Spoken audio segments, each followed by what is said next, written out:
हरे कृष्णा। ये क्लास यहाँ पर इंग्लिश में है। इसका जिसको भी हिंदी अनुवाद सुनना है, बाजू के हॉल में भक्ति हॉल बाजू में ही है, एसी हॉल है भक्ति विनोद हॉल, वहाँ जा सकते हैं। जिसको भी हिंदी सुनना है वहाँ जा सकते हैं।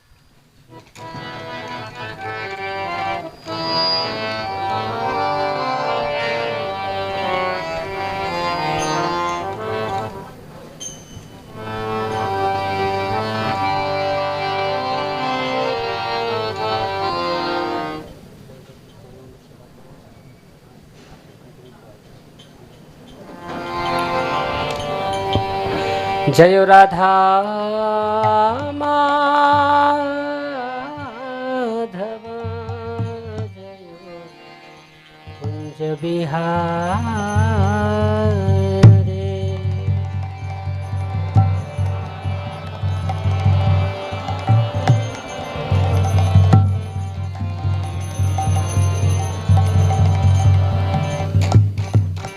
जय जय राधा माधव, जय बिहारी।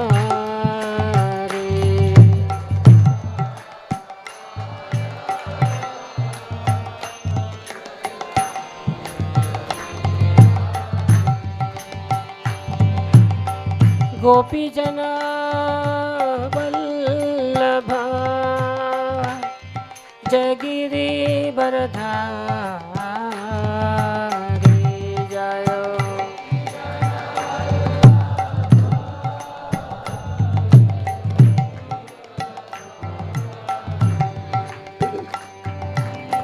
जशोदानंदन व्रज जनरंजना,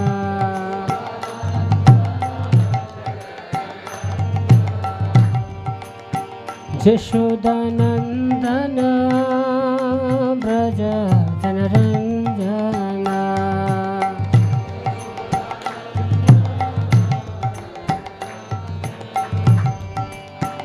जमुना तीरा वनचारे,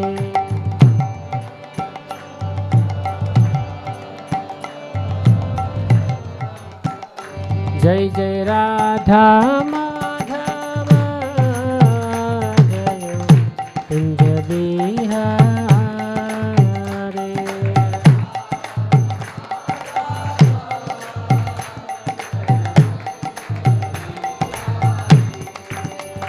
हरे कृष्णा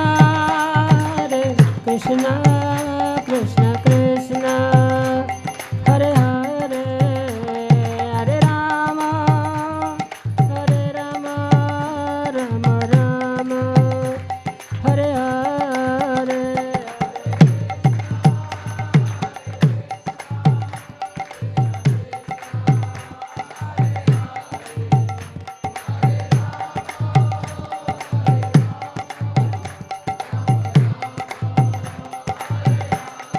हरे कृष्ण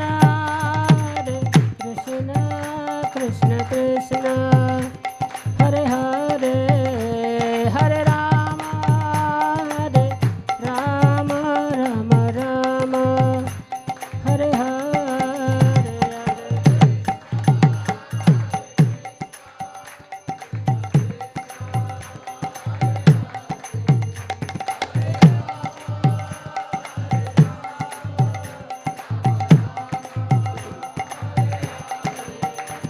जय राधा गोपीनाथ, राधा गोपीनाथ, राधे राधे।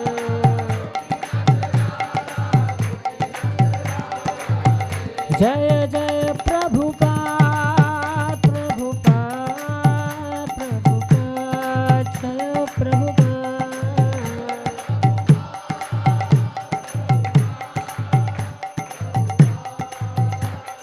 नीताय गौर हरि बोल, हरि बोल, हरि बोल, गौर हरि बोल।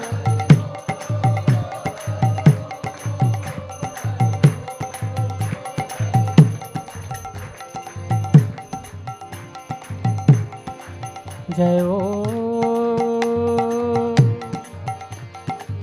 विष्णुपाद परमहंस परिव्रजकाचार्य अष्टोत्तर शतसी श्रीमद् डिवाइन ग्रेस ऐसी भक्ति वेदांत स्वामी श्रील प्रभुपाद की जय। अनंत कोटि वैष्णव वृंद की जय। ओम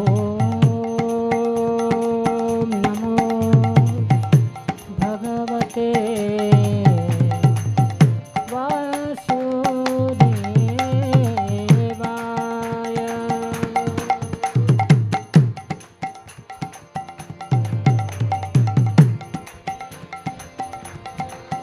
नारायणं नमस्कृत्यं नरं चैव नरोत्तमं देवीं सरस्वतीं व्यासं ततो जयमुदीरये। नष्टप्रायेषु भद्रेषु नित्यं भागवत सेवया भगवती उत्तम श्लोके भक्ति नैष्टिके। कृष्णाय वासुदेवाय देवकी नंदनाय च नन्दगोपकुमाराय गोविन्दाय नमो नमः।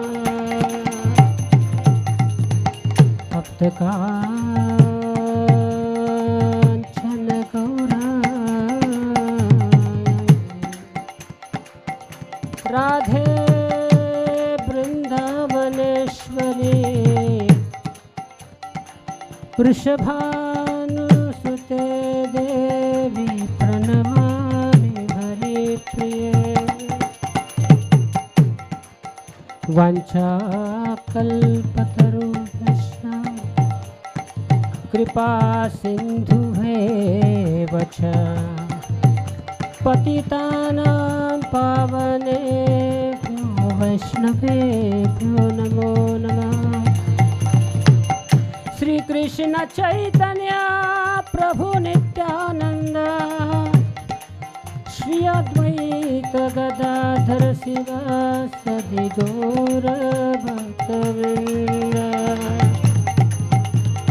हरे कृष्ण कृष्ण कृष्ण हरे हरे, हरे राम राम राम हरे हरे।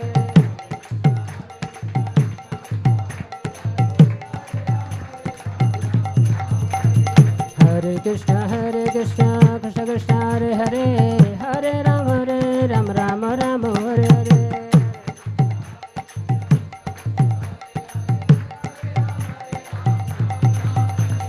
हरे कृष्ण कृष्ण कृष्ण हरे हरे, हरे राम राम हरे हरे।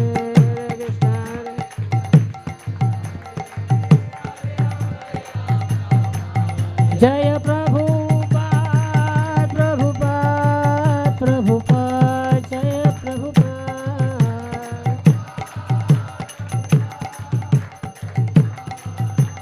निताय गौर हरि बोल हरि बोल Hari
Hare Krishna.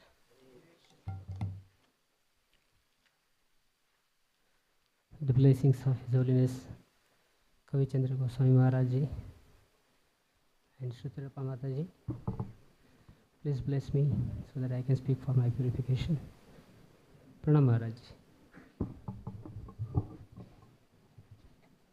I have been ordered to speak, so therefore it is my impudence to speak in front of you, although I am not qualified. Hare Hare. So today is a very, very auspicious day. Today is Govardhan Puja, Go Puja Day. So we have ample amount of time to speak this pastime. So we'll also sing one or two bhajans in between. So we'll begin with this one beautiful bhajan, Sundara Kundala Naina Vishala, because one of the stanza also explains about Krishna purifying Indra, curving his ego. So one of the stanza is like that. So we'll sing this bhajan, then we'll begin our class.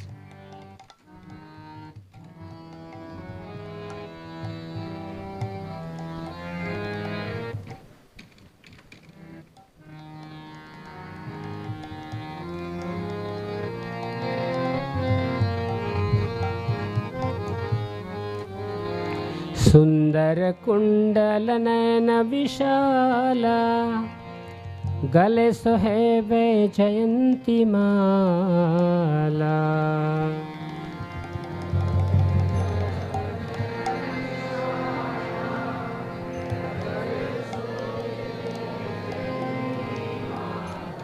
सुंदर कुंडल नयन विशाला, गले सोहेबे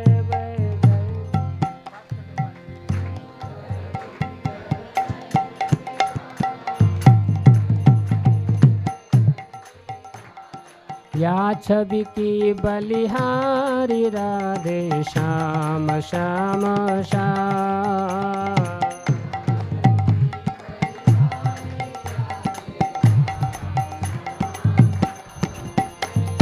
या छवि की बलिहारी राधे श्याम श्याम श्याम।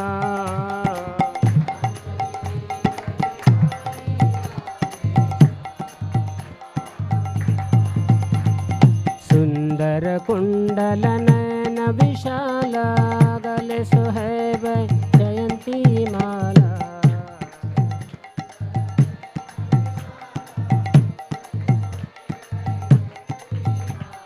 या छवि की बलिहारी राधे श्याम श्याम श्याम।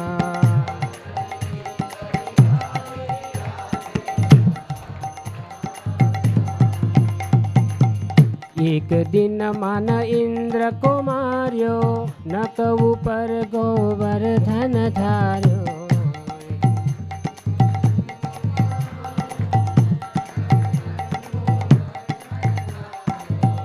एक दिन मन इंद्र को मार्यो, नक ऊपर गोवर्धन धार्यो।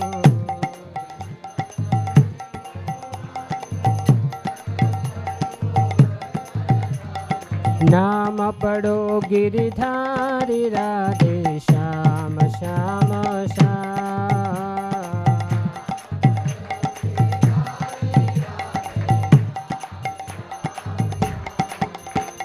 नाम पढ़ो गिरिधारी राधे श्याम श्याम श्याम।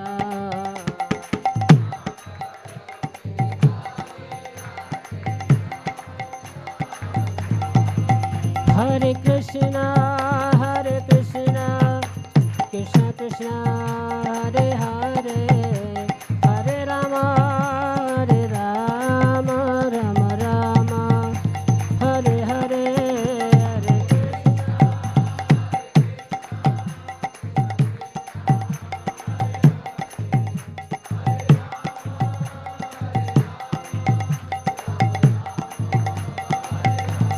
नीताय गौर हरि बोल।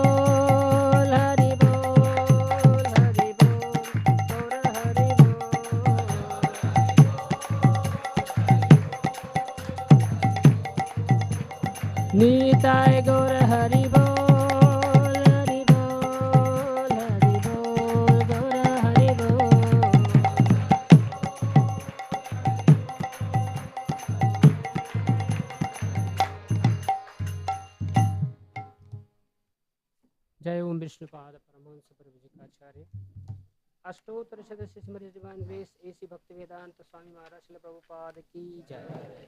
अनंत कोटि वैष्णव वृंद की जय। नामाचार्य श्री हरिदास ठाकुर की जय। प्रेम से कहो श्री कृष्ण चैतन्य प्रभु नित्यानंद श्री अद्वैत गदाधर शिवासदि गौर भक्त वृंद की जय। श्री श्री राधा कृष्ण गोप गोपीनाथ राधा श्याम कुंड राधा कुंड गिरी गोवर्धन की जय। ब्रजभूमि से वृंदावन धाम की जय। नवदीप मायापुर धाम की जय। पुरुषोत्तम क्षेत्र श्री जगन्नाथपुरी धाम की जय। गंगा मैया जमुना मैया की जय। भक्ति देवी श्री तुलसी महारानी की जय। निताय गौर Premanandi. All glories to the assembled devotees. All glories to the assembled devotees. All glories to the assembled devotees. All glories, all glories, all glories to Sri Guru and Sri Gauranga. Hare Krishna. I'm seriously feeling very uncomfortable in the presence of Maharaj ji. For my purification, I speak a little bit about this festival. So right at the outset, I want to mention what Narad Muni gave the benedictions to all the listeners. So in Garga Samhita, Narad Muni gives the benedictions, and he knows devotees of Krishna are not interested in material benedictions. So therefore he gives both material and spiritual benedictions.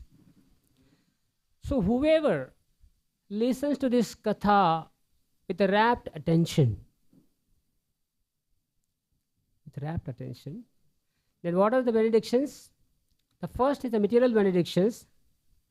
Whoever listens to this katha, the person will get the benefit of performing 10 Rajasuya Yagyas. So what is the Rajasuya Yagya? We all have heard Yudhishthira Maharaj and the Pandavas, they performed Rajasuya Yagya. How difficult it was? Yudhishthira Maharaj had to conquer all the kings of the earth planet. After defeating all of them, then finally he conducted that Rajasuya Yagya. So simply by sitting here for 2-3 hours and simply by hearing and speaking, one can get the blessings and benedictions of performing 10, not just 1, 10 Rajasuya Yagya. You may say, how is it possible? But in Kali Yuga, everything is possible. Because for Kali Yuga, religion is very difficult. So Krishna also is very merciful. So simply by hearing this katha of Krishna lifting Govardhan hill, one gets the benedictions of performing 10 Rajasuya Yagya. And what is the spiritual benediction? Krishna will be immensely pleased with the devotees, whoever hears the katha. Maybe the speaker may not be qualified, may not be pure, but simply hearing, one gets both the benedictions, material and also spiritual. So this festival of Govardhan Puja is one of the most thrilling and joyous festival. So one may say, how is this thrilling and joyous festival? Because this festival, even Krishna was awaiting for this. Krishna was waiting for this festival. From his childhood, he was waiting when that day will come, when I live the Govardhan hill. And why he was anticipating for this festival? Because here Krishna could relate, or he could interact with all his devotees simultaneously without any interference, without any viraha or a separation. For 7 days and 7 nights continuous, Krishna was with his devotees, his parents, gopis, gopas, cows. Because usually when Krishna, during the daytime, he would be in the pasturing grounds, Vrindavan land, herding the cows. So whole day he was with the gopas, cowherd boy friends. During that time, all the elderly members of Vrindavan Dham, Yashoda, Nanda Maharaj and others, they were in acute separation from Krishna. And then even the gopis also. But when Krishna would come back from the pasturing grounds, Then all the cowherd boys, Gopas, they would curse the moon god. They would say, why did you arise now? Because as soon as the moon arises, now there is no association of Krishna for the Golwals, for the cowherd boys. So, and the gopis, they are praying to Krishna, my dear sun god, we worship you every day, so that you set quickly.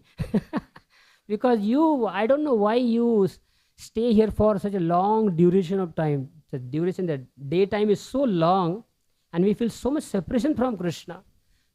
So during the daytime, the gopis were feeling separation from Krishna, and during the night, the gopas were in a separation from Krishna.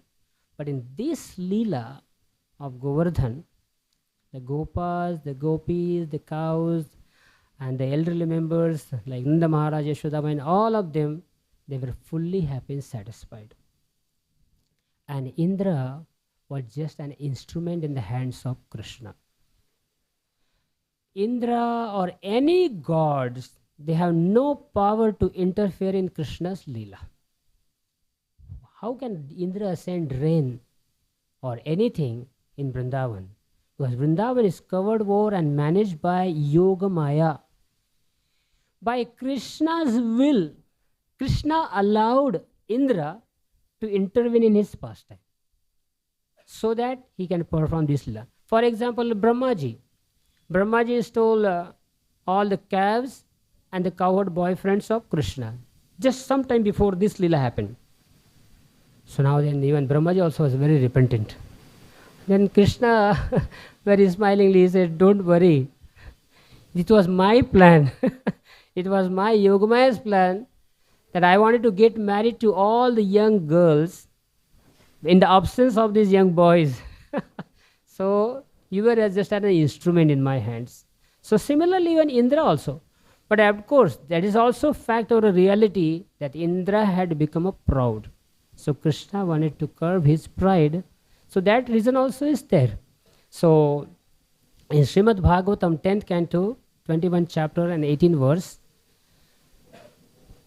the gopis, they are discussing with themselves, and one of the slokas they say, Hantayam adrir abala haridas varyo yad Rama Krishna charana sparsha pramodah manam tanoti saha gogavayo stayorat paniya suyavasaha Kandar Kandamule. Govardhan is one of the best devotee of Krishna. Now Govardhan performs dual role, both the roles. Govardhan is non-different from Krishna, and Govardhan is also a devotee of Krishna. Because Krishna wants to show who is an ideal devotee. So now who can do better role than Krishna?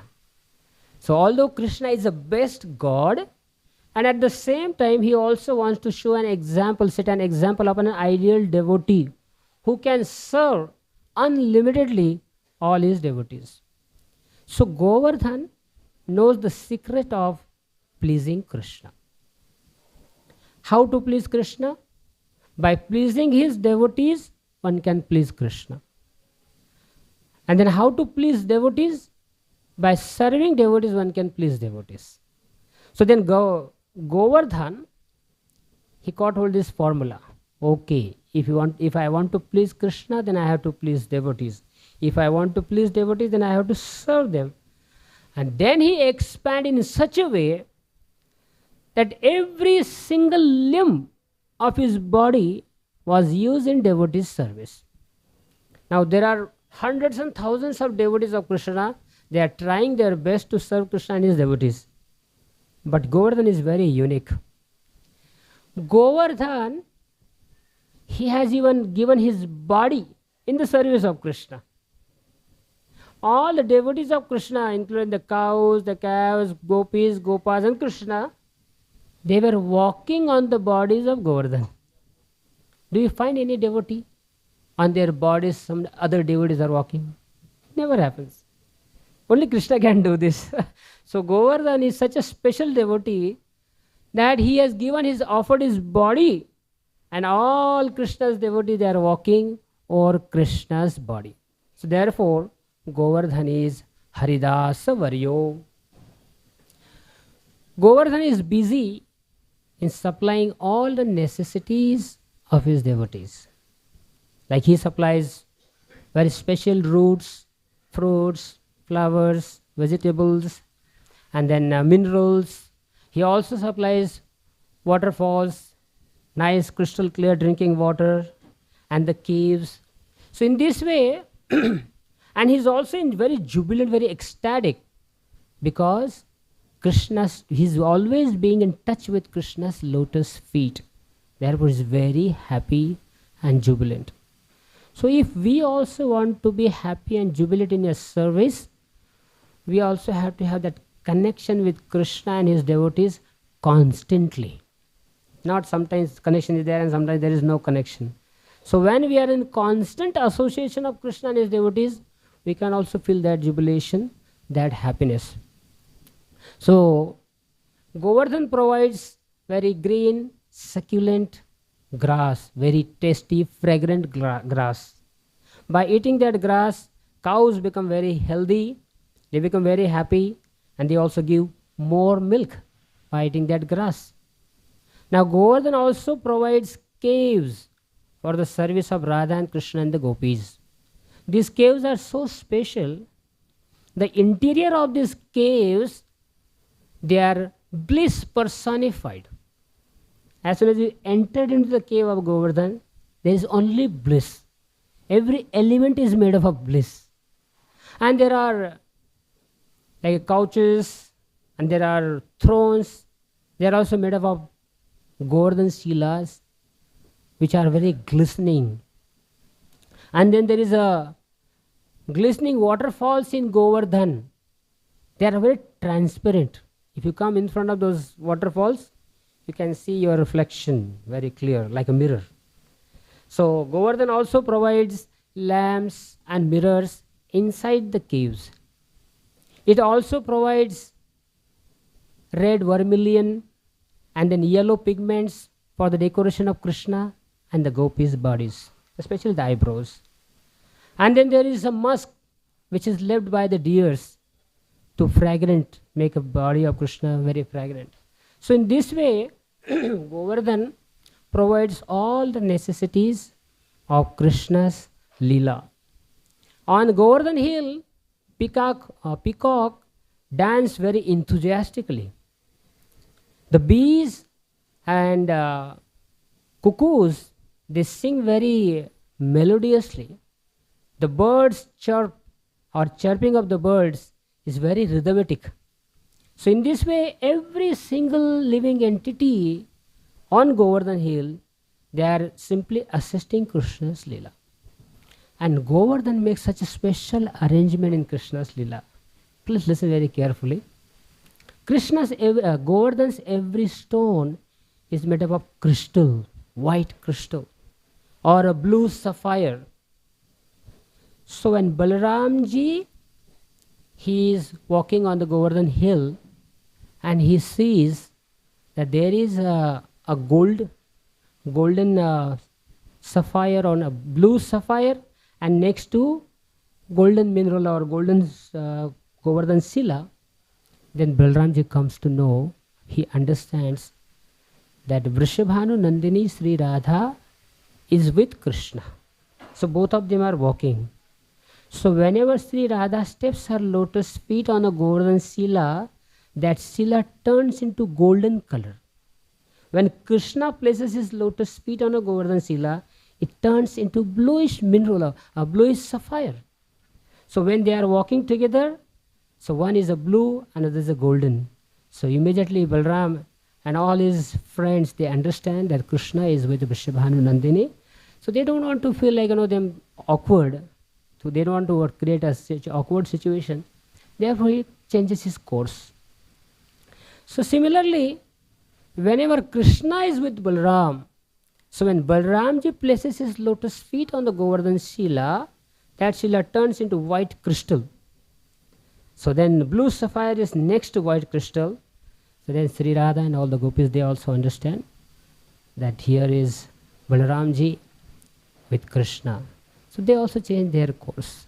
So in this way Balaramji helps Krishna's Lila. Govardhan's Lila, they also act like a backdrop. It's all mentioned. I prepared my class from the Acharya's commentary, like Rupa Goswami, Jiva Goswami's Gopal Champu, Krishna Kavi Karnapuras, Anand Vrindavan Champu, then Sanatan Goswami, Rupa Goswami, all these Acharyas. So all our Acharyas write that Krishna's that Sila acts like a assistant or a backdrop. So when Krishna, one time he was sitting with Sri Radha, and suddenly mother-in-law of Sri Radha, Jatila, she arrives on the spot. So then now Sri Radha becomes very afraid. What will happen? She was sitting next to Krishna. But then Krishna said, don't worry. She said, she has already reached here. When Jatila comes and she sees Radha and Krishna, she becomes very happy. Very smiling, she becomes very happy, and she looks at Sri Radha and Krishna, and then she leaves. Now Sri Radha is asking Krishna, how is this possible? Although Jatila has seen both of us sitting here, she didn't object. She was very happy. How is that possible? Then Krishna said, look behind us. There is a Shila. That Shila is like a blue sapphire. So what did I do? I camouflaged myself with the color of this blue sapphire.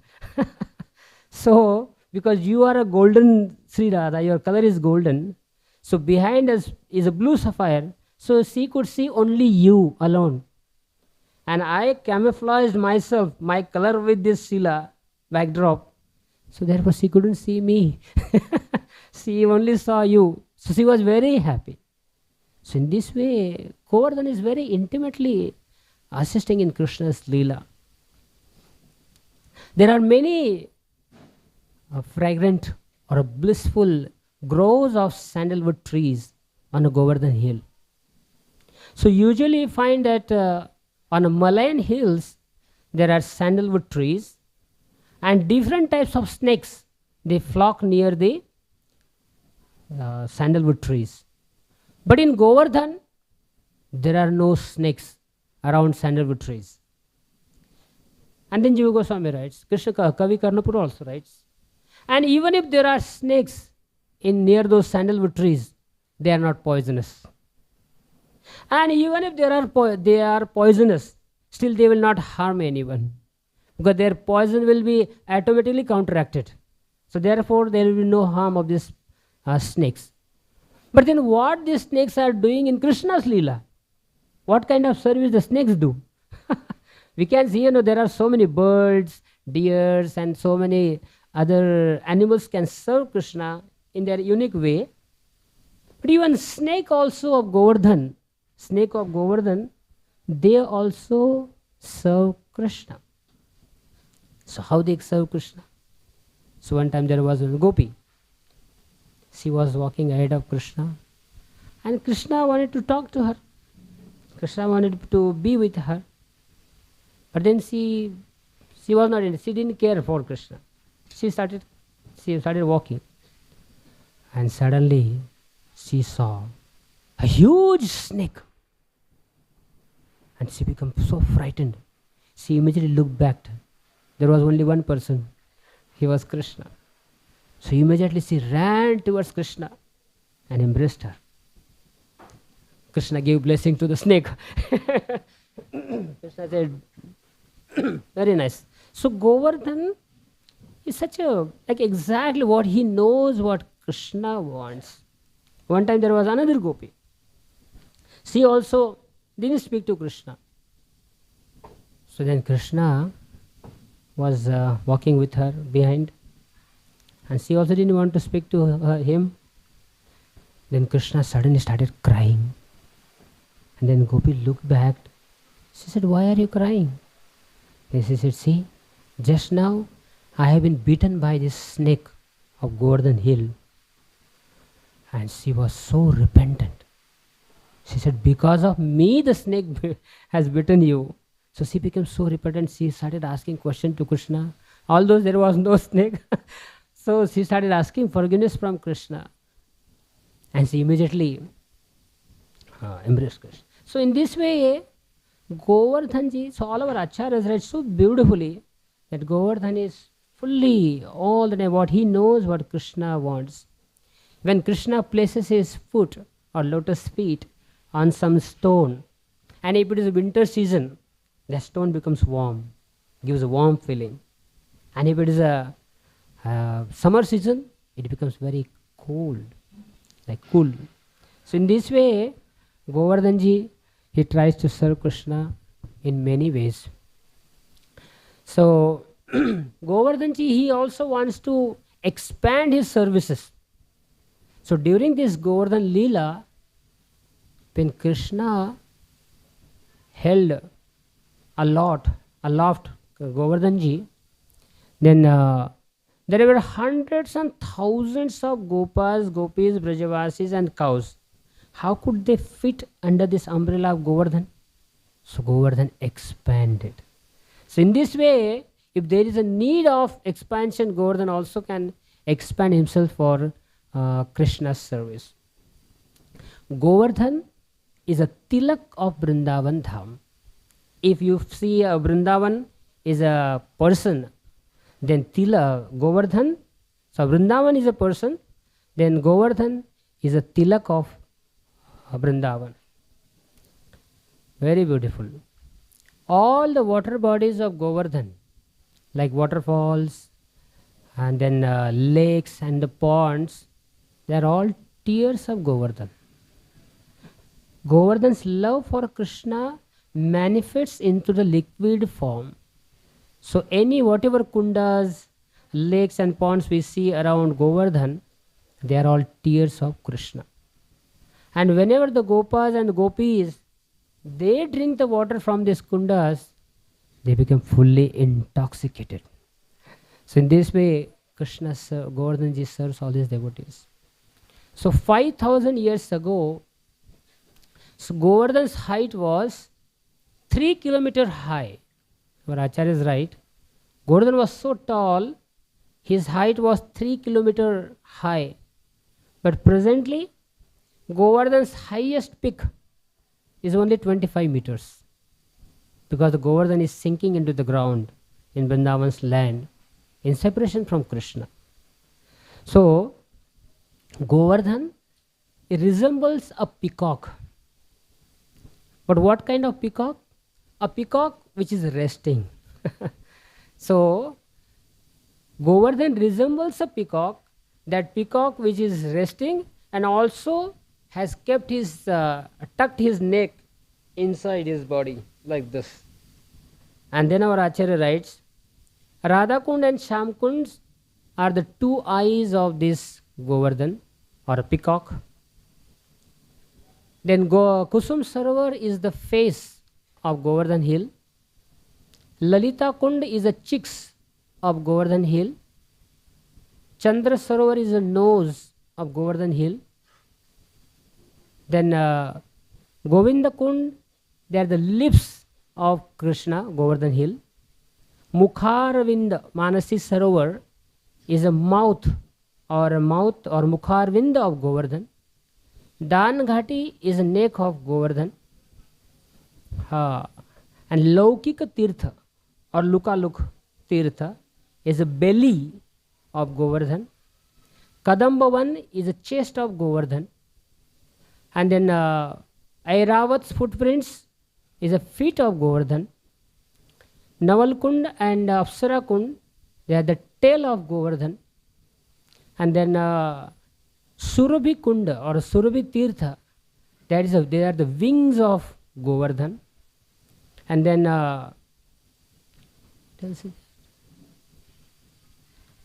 Krishna Kunda is Krishna's intelligence or Govardhan's intelligence. Rudra Kunda is Govardhan's anger. Brahma Kunda is Govardhan's cheerfulness. and Yamakunda or Yamatirtha is Govardhan's ego. So in this way, our Acharya describes the different limbs of Govardhan. So now we'll enter into Govardhan Lila. Now Govardhana means, Go means cows, or Go means senses, Go means also Gopas, Go means also Gopis. And Vardhana means to increase. So what is the literal meaning of Govardhan? One who increases the happiness of cows, Gopas, Gopis, all the Brajavasis. So that is the meaning of Govardhan. So Go means cows, and Krishna's one of the beautiful name is Gopal, one who protects the cows. Govinda, one who gives pleasure to the cows. He Govinda, he Gopal, Keshava Madhava Dina Daya.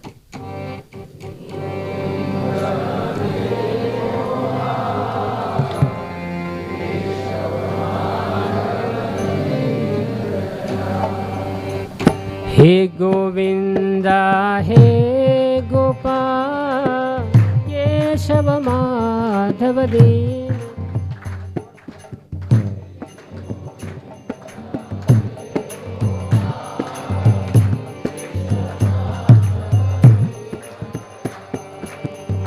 He Govinda, he Gopal, Keshava Madhava Dina Daya.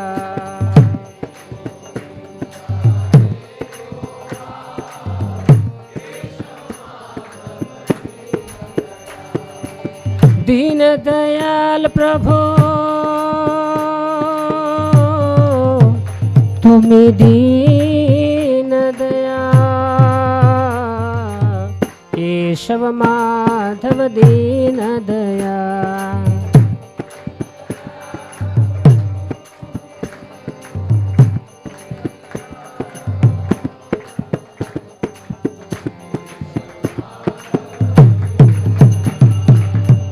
हे गोविंदा, हे गोपाल, केशव माधव दीन दयाल.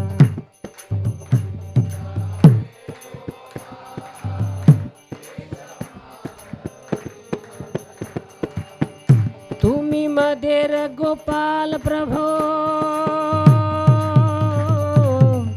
तुम्ही मधेर Gopal, Keshav Madhav Deen Dayal.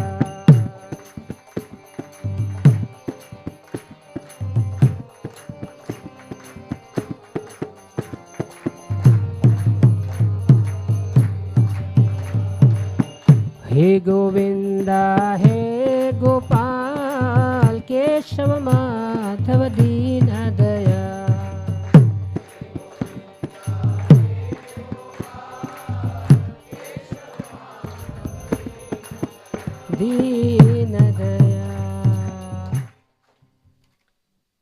So why did Krishna perform this pastime of lifting Govardhan hill? Acharyas write because of 4 reasons. Because of these 4 reasons, Krishna performed this Lila. The first reason is Krishna wanted to destroy the pride of Indra. Indra has become proud. So Krishna wanted to give him such a lesson. But Krishna is so kind. Amazing. Krishna is so merciful and kind. See, it is mentioned in the Shastra, if you want to glorify someone, you should glorify that person in front of everyone. If you want to correct someone, if you want to chastise someone, not necessarily, there is no need of chastisement, but even if you want to correct someone, that correction should be done one-to-one. No one should come to know that you have corrected that person. Then that injection or medicine has effect. But generally what happens, we make that mistake. we do is a vice versa. We glorify someone in one-to-one, and if you want to correct someone or chastise, in front of everyone we chastise them. That is not good. Of course, we have to learn so many lessons now in our life. So Krishna, he's so kind. Chaitanya Mahaprabhu, when Keshav Kashmiri came to Navadip Dham, he came to know that there is one young boy, Nimai Pandit. He's very scholar, very Pandit. So Keshav Kashmiri had defeated practically all the scholars all over India. So finally he came to Navadip, and he also wanted to defeat Chaitanya Mahaprabhu, Nimai Pandit. So it was a sunset time, and Chaitanya Mahaprabhu was with his disciples on the bank of Ganga. So Keshav Kashmiri came over there. He said, "Hey Nimai Pandit, I heard that you are a very scholar. Now let us debate. Have a debate." Mahaprabhu said, no, you are such a great soul. You are such a learned Pandit. I am nothing in front of you. And he said, no, but we have to debate. Then Mahaprabhu said, okay, you are such a devotee of Saraswati. Please recite or glorify Mother Ganga. So then Chaitanya Mahaprabhu, Nimai, Keshav Kashmiri, he composed many verses in glorification of Ganga. And he recited those verses with the speed of Vayu, Hava. So then nobody could even understand that. But Chaitanya Mahaprabhu could find faults in that. And then Mahaprabhu said, actually this verse number this and this has some mistakes, some faults.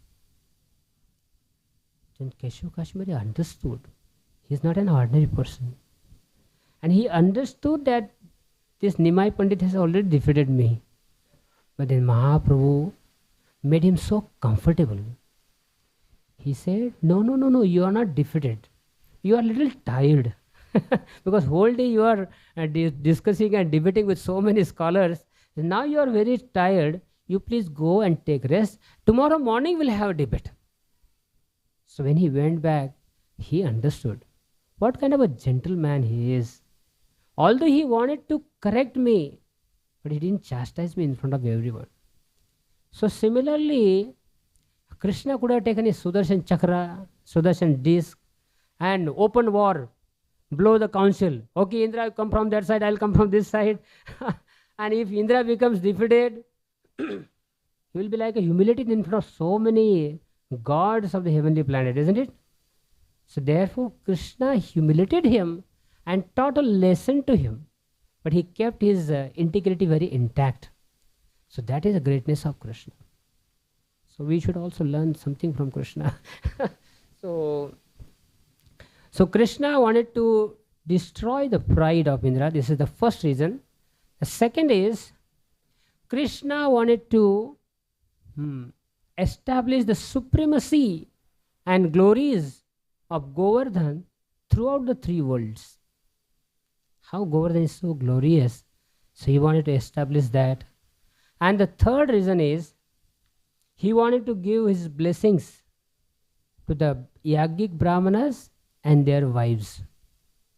Therefore, Krishna told Nanda Maharaj and all the Brajavasis that instead of worshipping Indra, you should worship Govardhan, cows, and the Brahmanas.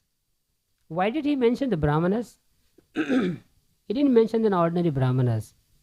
He wanted to engage even the Yagic Brahmanas, the husband of those wives of the Brahmanas, those who had brought the food for Krishna in the forest. They were so surrendered to Krishna. So Krishna also wanted to give some benediction, some service, some chance of Krishna's seva to those husbands of those Brahman Patnis. So then, therefore Krishna arranged this festival. And the fourth reason is very important. When Krishna saw all this festivity arrangement has been going on for Indra's pleasure, and Krishna became a little upset. He said, who is this Indra? Is he qualified to accept service from my parents? Nanda Baba, Yashoda Mai, they are my eternal associates. They are above, they are even worshipable even by Brahma and Shiva. Nanda Maharaj, Yashoda and all the Brajavasis, they are worshipable even by Brahma and Shiva. And who is this impudent Indra? He wants to receive that service from my parents and all my eternal associates, the gopis and others. This will never happen. This was the main reason that Krishna stopped Indra Puja. See, Nanda Baba, Yashoda and all the Brajavasis, they were very humble.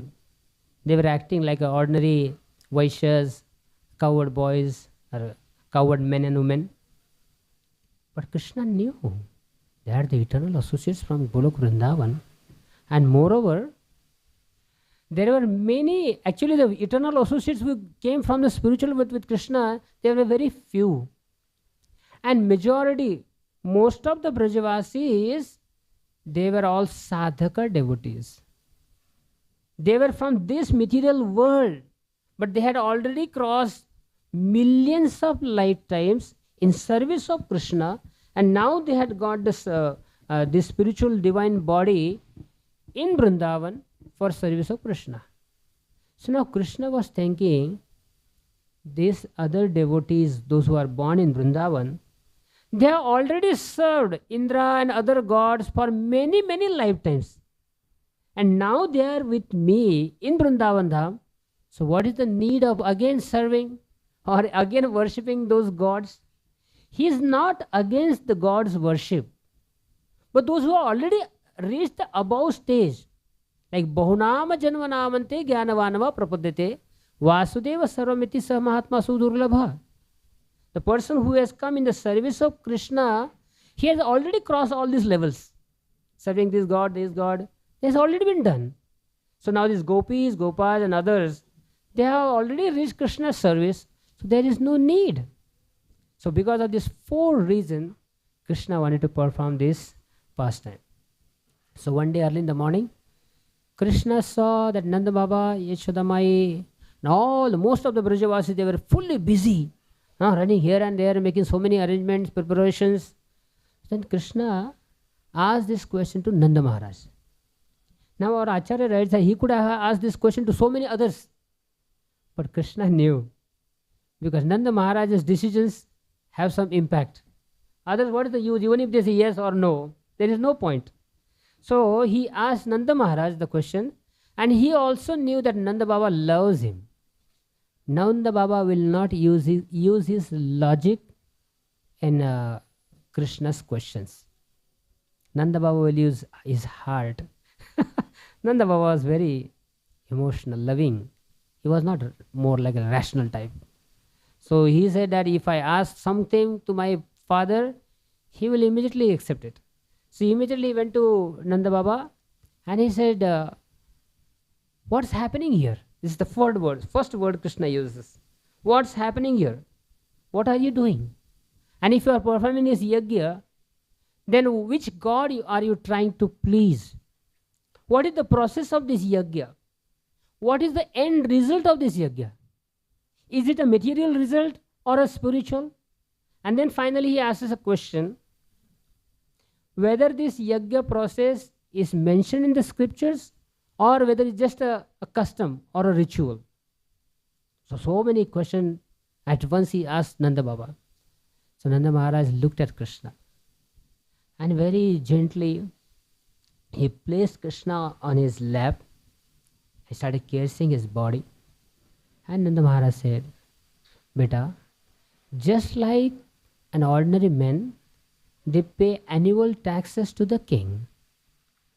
So similarly, as a tribute to this Indra, we also, because Indra is giving us rain, and because of the rain, we have a green grass for our cows, and our food grains also produced by the rain. Therefore, we are indebted to Indra. So we have to, as a token of tribute, some respect, some gratitude towards Indra, we do this yajna once in a year. So very politely explained to Krishna.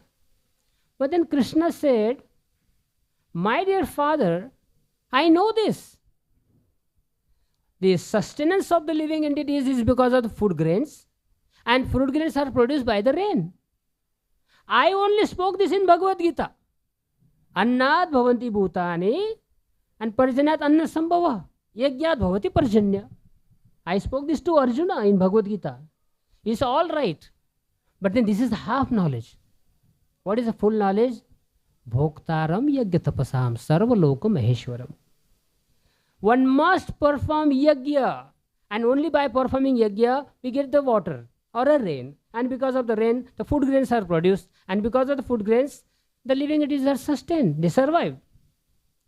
But then who is the beneficiary of this yagya? That is me. That is not Indra. Of course, Krishna didn't give this explanation to Nanda Baba because he knows that Nanda Maharaj is more like a heart-wise. So he didn't give this explanation to him. But then he was thinking that I am the beneficiary of all the yagyas, and what this yagya is meant for Indra. So therefore he spoke Karma Mimamsa philosophy. Now what is Karma Mimamsa philosophy? Karma Mimamsa philosophy is basically atheism. But there is one added feature. It also believes in reincarnation. That is Karma Mimamsa philosophy. So then Krishna started speaking this Karma Mimamsa philosophy to Nanda Maharaj. And he said, my dear father, there is absolutely no role of Indra in our life or anywhere in this creation. Everything is happening because of karma. The living entities are born because of karma. Living entities are destroyed because of the karma. They get happiness or a distress because of the karma. So where is the question, where is the role of Indra here? And then finally he sends a Brahmastra, throws the Brahmastra. What is Brahmastra? He says, do the mountains and the ocean perform any yagya for the pleasure of Indra? But they are full of water. Ocean is full of water. The mountains are full of water, but they are not doing any yagya for Indra. But then why they are getting rain? Then Krishna only explains. Because of the mode of passion, the clouds, they are forced to send their rain. And therefore they have to send their rain to the ocean and also to the mountains. So Nanda Maharaj, he just kept quiet. Jiva Goswami writes, although he understood Krishna's explanation, but he just kept quiet. And then Jiva Goswami said, why he kept quiet? Well, he started looking at Krishna. He said, and he remembered the words of Gargacharya, Gargarishi. He said, your son is not an ordinary boy. So then he understood, Krishna as an infant baby has already killed so many demons. And now I don't know what he's going to do now. Whether he will kill Indra or what, he was not sure. Therefore he was just waiting, looking at Krishna. But then there was another personality who was elder than Nanda Baba. His name is Sananda. Sananda came in front and he said, my dear child, I'm very much pleased with your explanation. Please guide us how to perform this Govardhan Puja. Then Krishna thought, okay, the mission is complete. And then he said, okay, let us follow me. Let's all come with me. Then I'll explain to you how to worship Giriraj. Then all the Brahmanas, they can come in the front. They placed Govardhan Shila on a huge throne, high throne. And then they started pouring Ganges and Jamuna's water, started doing Abhishek of Giriraj Shila.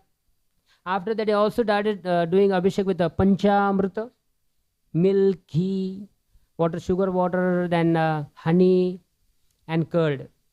So with this Panchamrita, they started doing Abhishek of Giriraj Shila. After that, they offered very nice clothing, garments to Giriraj, and then beautiful ornaments, and finally they offered beautiful foodstuffs. And those foodstuffs was not just in a katori or something like that, no? Generally, Maharashtra also they do it. For our plate, there is a huge plate for eating, and for Krishna there is a very small little plate, and in that plate only sugar is there. So, but now when they are serving Krishna, then there were legs of sweet rice. lakes of dal, mountains of laddus, and mountains of rice. And the area it's mentioned from practically from Danghati, from Dananivartan Kund. If you go do Govardhan Parikrama, then you will find from Dananivartan Kund till Govinda Kund. This area is called Annakuta Kshetra. So there were literally not even an inch place empty. Everywhere full of only prasad cooked by Brajavasis with so much of enthusiasm. So Giriraj became so pleased. He saw so many preparations. And then when the time came for accepting the bhoga, Krishna, who was standing with the Brajavasis, he only expanded himself and went and sat on the top of the mountain. And he accepted such a huge form. And then he started shouting, I am the Govardhan hill, I am this hill, I am this Govardhan hill.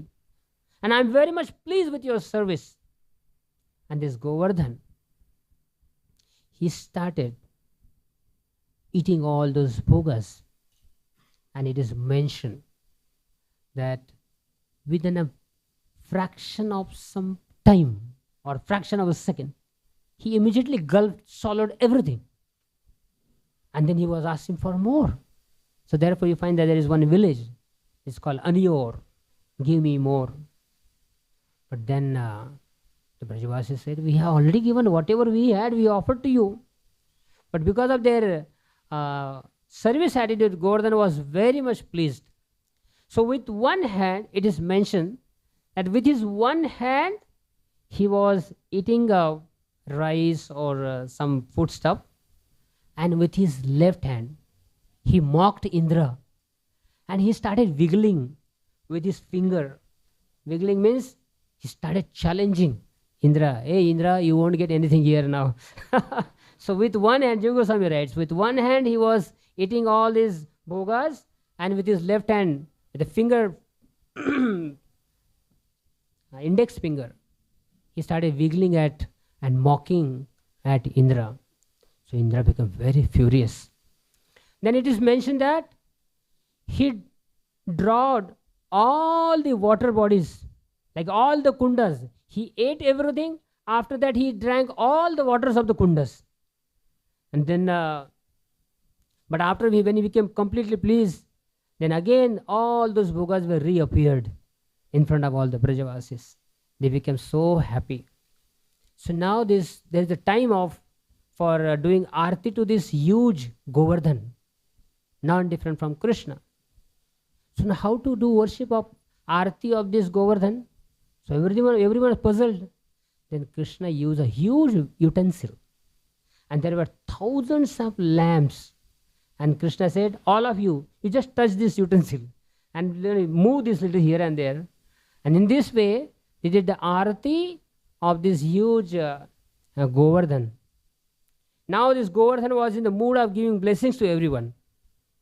Everyone offered obeisances. They felt like a sheltered. Such a huge form and very merciful and compassionate. So all the Brajavasis, they felt like, oh, he's our protector, he's our shelter. So everyone started offering obeisances. But there were some mischievous friends of Krishna. They were just talking in between with them, talking to each other.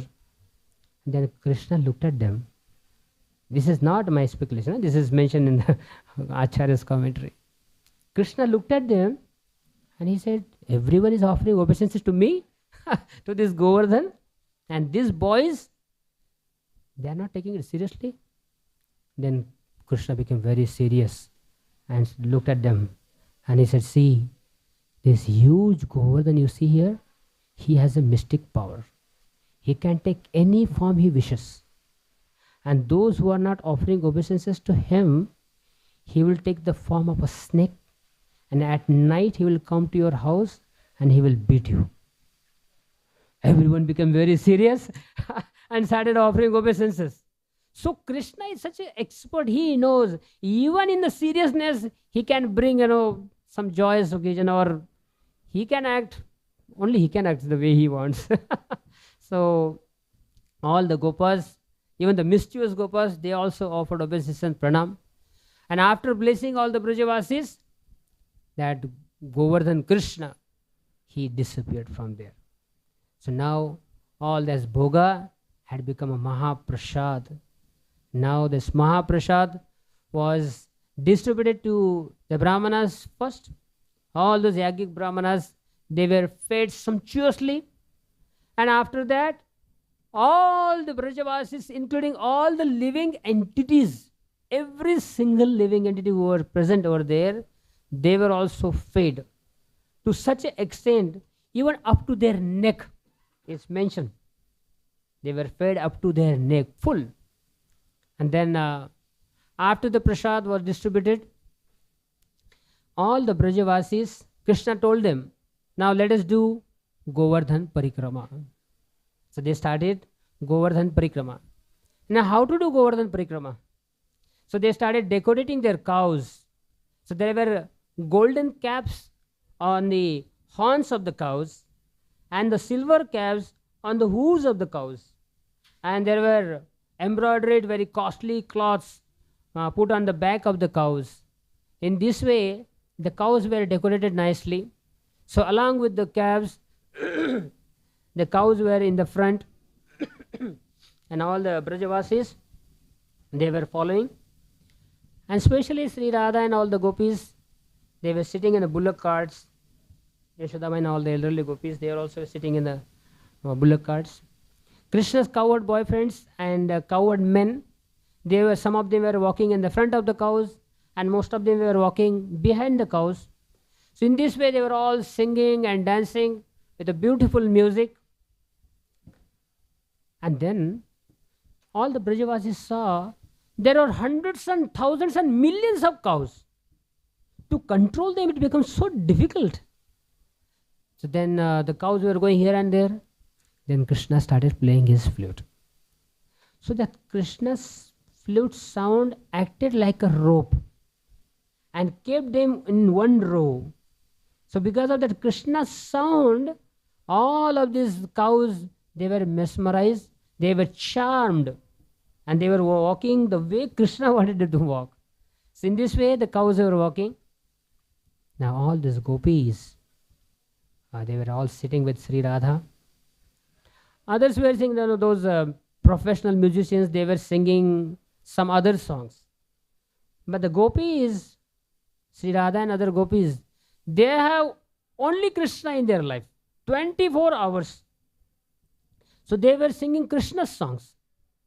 And what kind of songs they were singing? Our Acharya writes. So one gopi was saying, who has arranged this festival of Govardhan Puja?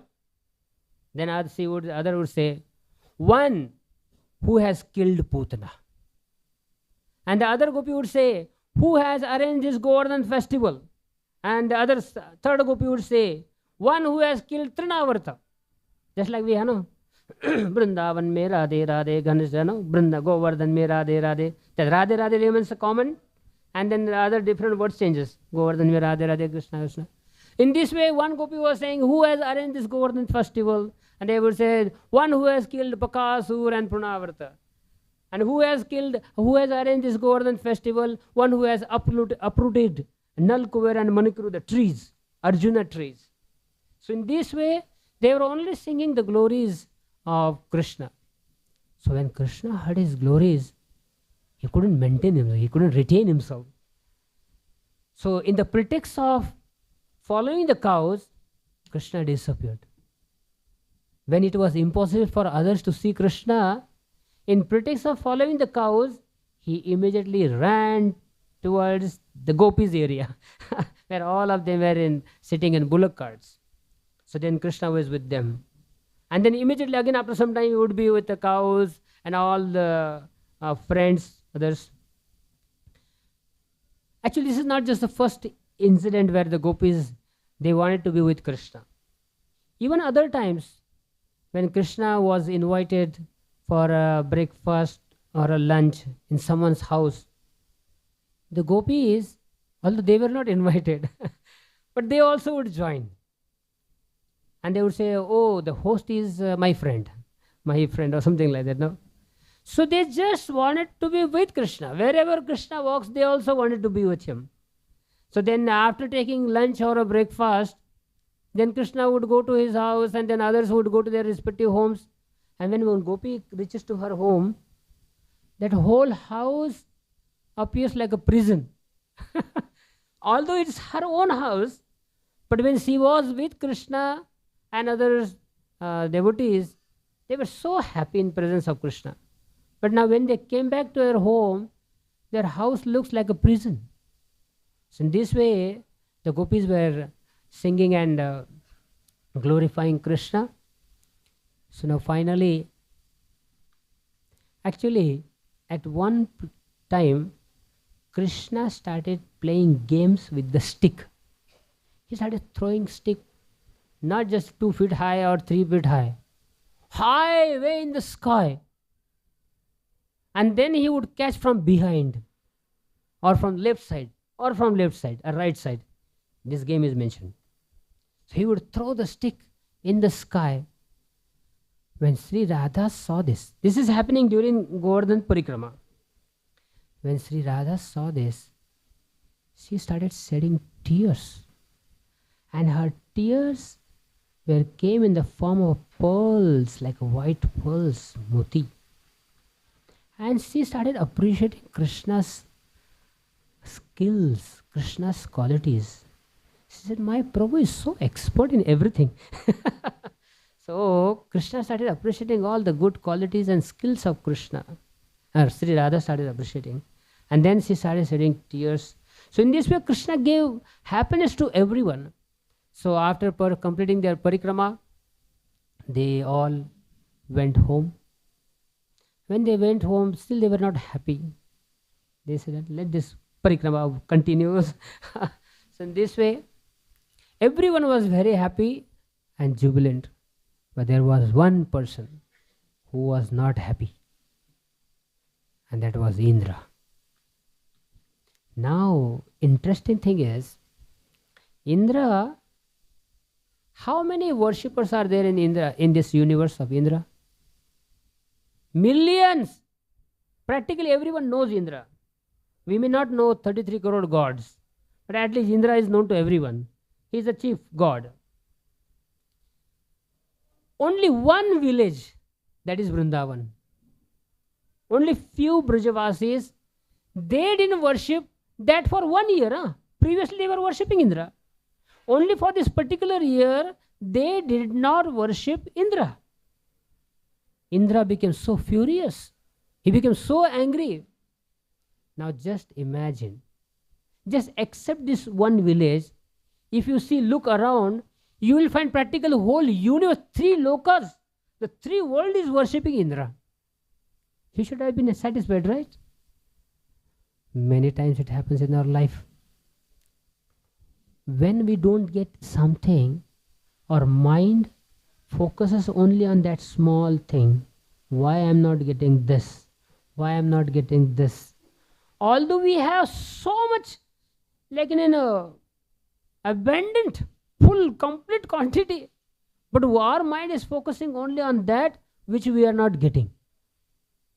Suppose there is one person who is expert in speaking or this, that, but he is not expert in singing. So I want to sing, I want to manage, I want to do this. Whatever things we are not expert at, our mind wants to do exactly the same thing. Just like it is so easy to become happy in this world, but our rascal mind doesn't allow us to be happy. Suppose someone gets a salary, 100,000 rupees, 1 lakh rupee, 1 lakh rupees salary. But this person, one who gets 1 lakh rupees salary per month, he will start looking up to a person who gets 10 lakh rupees per month. And then he looks up one who gets 15 lakh rupees per month. And then he compares himself with that person. Oh, my salary is only 1 lakh. He gets 15 lakh. Oh, he has an Audi. He has a Mercedes car. And my room is only 2 BHK. He has a bungalow in Malabar Hill. Right? So, and the person who is above, who is getting 10 lakh salaries or 15 lakh rupees salaries, Now he is also not content. He is also not happy. He looks up towards Ambani ji or others, those who are rich. He says, why I'm not getting 10 crore rupees a month, my salary, isn't it? Actually, the formula of happiness is, instead of looking upwards, start looking downwards. If you are getting 1 lakh rupees salary per month, you should look towards the person who is getting only 10,000 rupees. Then you will feel happy. Oh, at least I have 1 lakh rupees salary. He has only 10,000. He has only 10 by 10 room in Dharavi. Right? At least I have some, in some decent place, 2 BHK, 3 BHK. 2 time की रोटी तो मिल जाती है कम से कम. But our mind is such a rascal. Of course, we also learn these lessons to going through the hardships or hard ways. So, Indra, although there were hundreds and thousands of others, they were always worshipping Indra. But then he looked towards only these Brajavasis. These people are not worshipping me. So he became so angry. Now please listen, one more important point. Either reward or a punishment, it also should be given proportionate. If you have some sneezing, cough, cold problem, and if you sneeze in the program, and if someone says, hang him till death, sneezing ki as report, hang him till death, the punishment also should be proportionate. So similarly, the Brajavasis have not done 1 year puja. So what should be the punishment? Death. He called upon Samvartaka clouds. And what are the Samvartaka clouds? They are actually meant only for, they are called upon at the time of devastation. Pralaya. Now even if Brajavasis have done some mistake, they should be given some punishment, but that punishment also should be proportionate. Direct death. So he called upon the Samartak Valal clouds and he said, oh Samartaka, I am your master. These people are always proud. Huh? Ravana also used the same words. I am your master. He told his mama Marichi, I am your king. You should follow my instruction. To his mama. He didn't say mama. He said, I am your king. So he also told the Samartaka clouds, I am your boss, I am your king, you should obey my instructions. Okay, sir, what should we do? Go and flood all this Braja and destroy everyone, everything, and everyone, including the cows. He mentions that. Including the cows, that impudent child Krishna, Nanda Baba, and all the Brajavasis. Everyone should be destroyed. Now the irony is very beautiful. He told very clear instructions to the clouds, Samartha clouds. You should destroy only Vrindavan, not even Mathura. Acharya is right clearly. When the rainfall was falling, there was not in a single drop of water in Mathura. Now Mathura, Vrindavan is so close. Nandagaon, Barsana. Actually, Nandagaon, Barsana, Govardhan, Vrindavan, it's one town. Mathura comes in the city. And distance is hardly 20 kilometers, 25 kilometers. But there was not even a single drop in Mathura because Indra was afraid of Kamsa. He said, if something happens, then Kamsa will not leave me. So therefore, he clearly told them, not even other places, full focused only on Vrindavan. Just go and kill all of them. So then some of the clouds, when they started pouring water, the drops, they were not coming in the form of a drop. They were coming in the form of pillars. And that the speed, what was the speed? Like a sharp arrows shooting from the bow.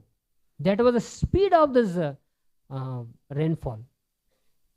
Now just imagine, time of devastation, within just a matter of some time, whole Vrindavan was flooded. And especially the cows, the Gopas and the Gopis, it is mentioned that they held their children tightly to their chest, and all the cows, they protect their calves underneath their body, and somehow or other they reached Krishna and they requested Krishna, my dear Krishna, you are the one who can protect us. So then Krishna said, don't worry, you have been surrendered to me. Oh, before that I forgot one sloka. Indra, he mentions to the clouds, he says that Vachalam Balisham Stabdam Agyanam Panditam Maninam Krishnam Martyam Upasritya Gopame Chakrur Apriyam. He says this Vachalam, this talkative Krishna. And then he uses the word Balisham, like childish, foolish. And then Stabdam, very ignorant, Agyani.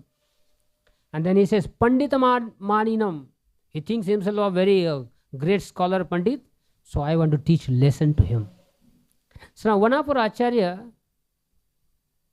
Sridhar Swami, he says actually Indra wanted to rebuke Krishna, but instead of rebuking Krishna, he is glorifying Krishna. And how is glorifying? He says Vachalam, meaning, there are two meanings of Vachalam. Vachalam means one who speaks according to the scriptures. That is also meaning of Vachalam. And then he said Balisham. So Balisham is not just a childish. Balisham also one who is free from pretensions, one who is very innocent. So Krishna is free from pretensions, he is very innocent. So that is also Balisham.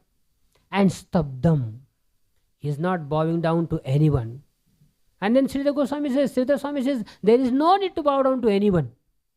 Because he, Krishna, he is the supreme master of everyone.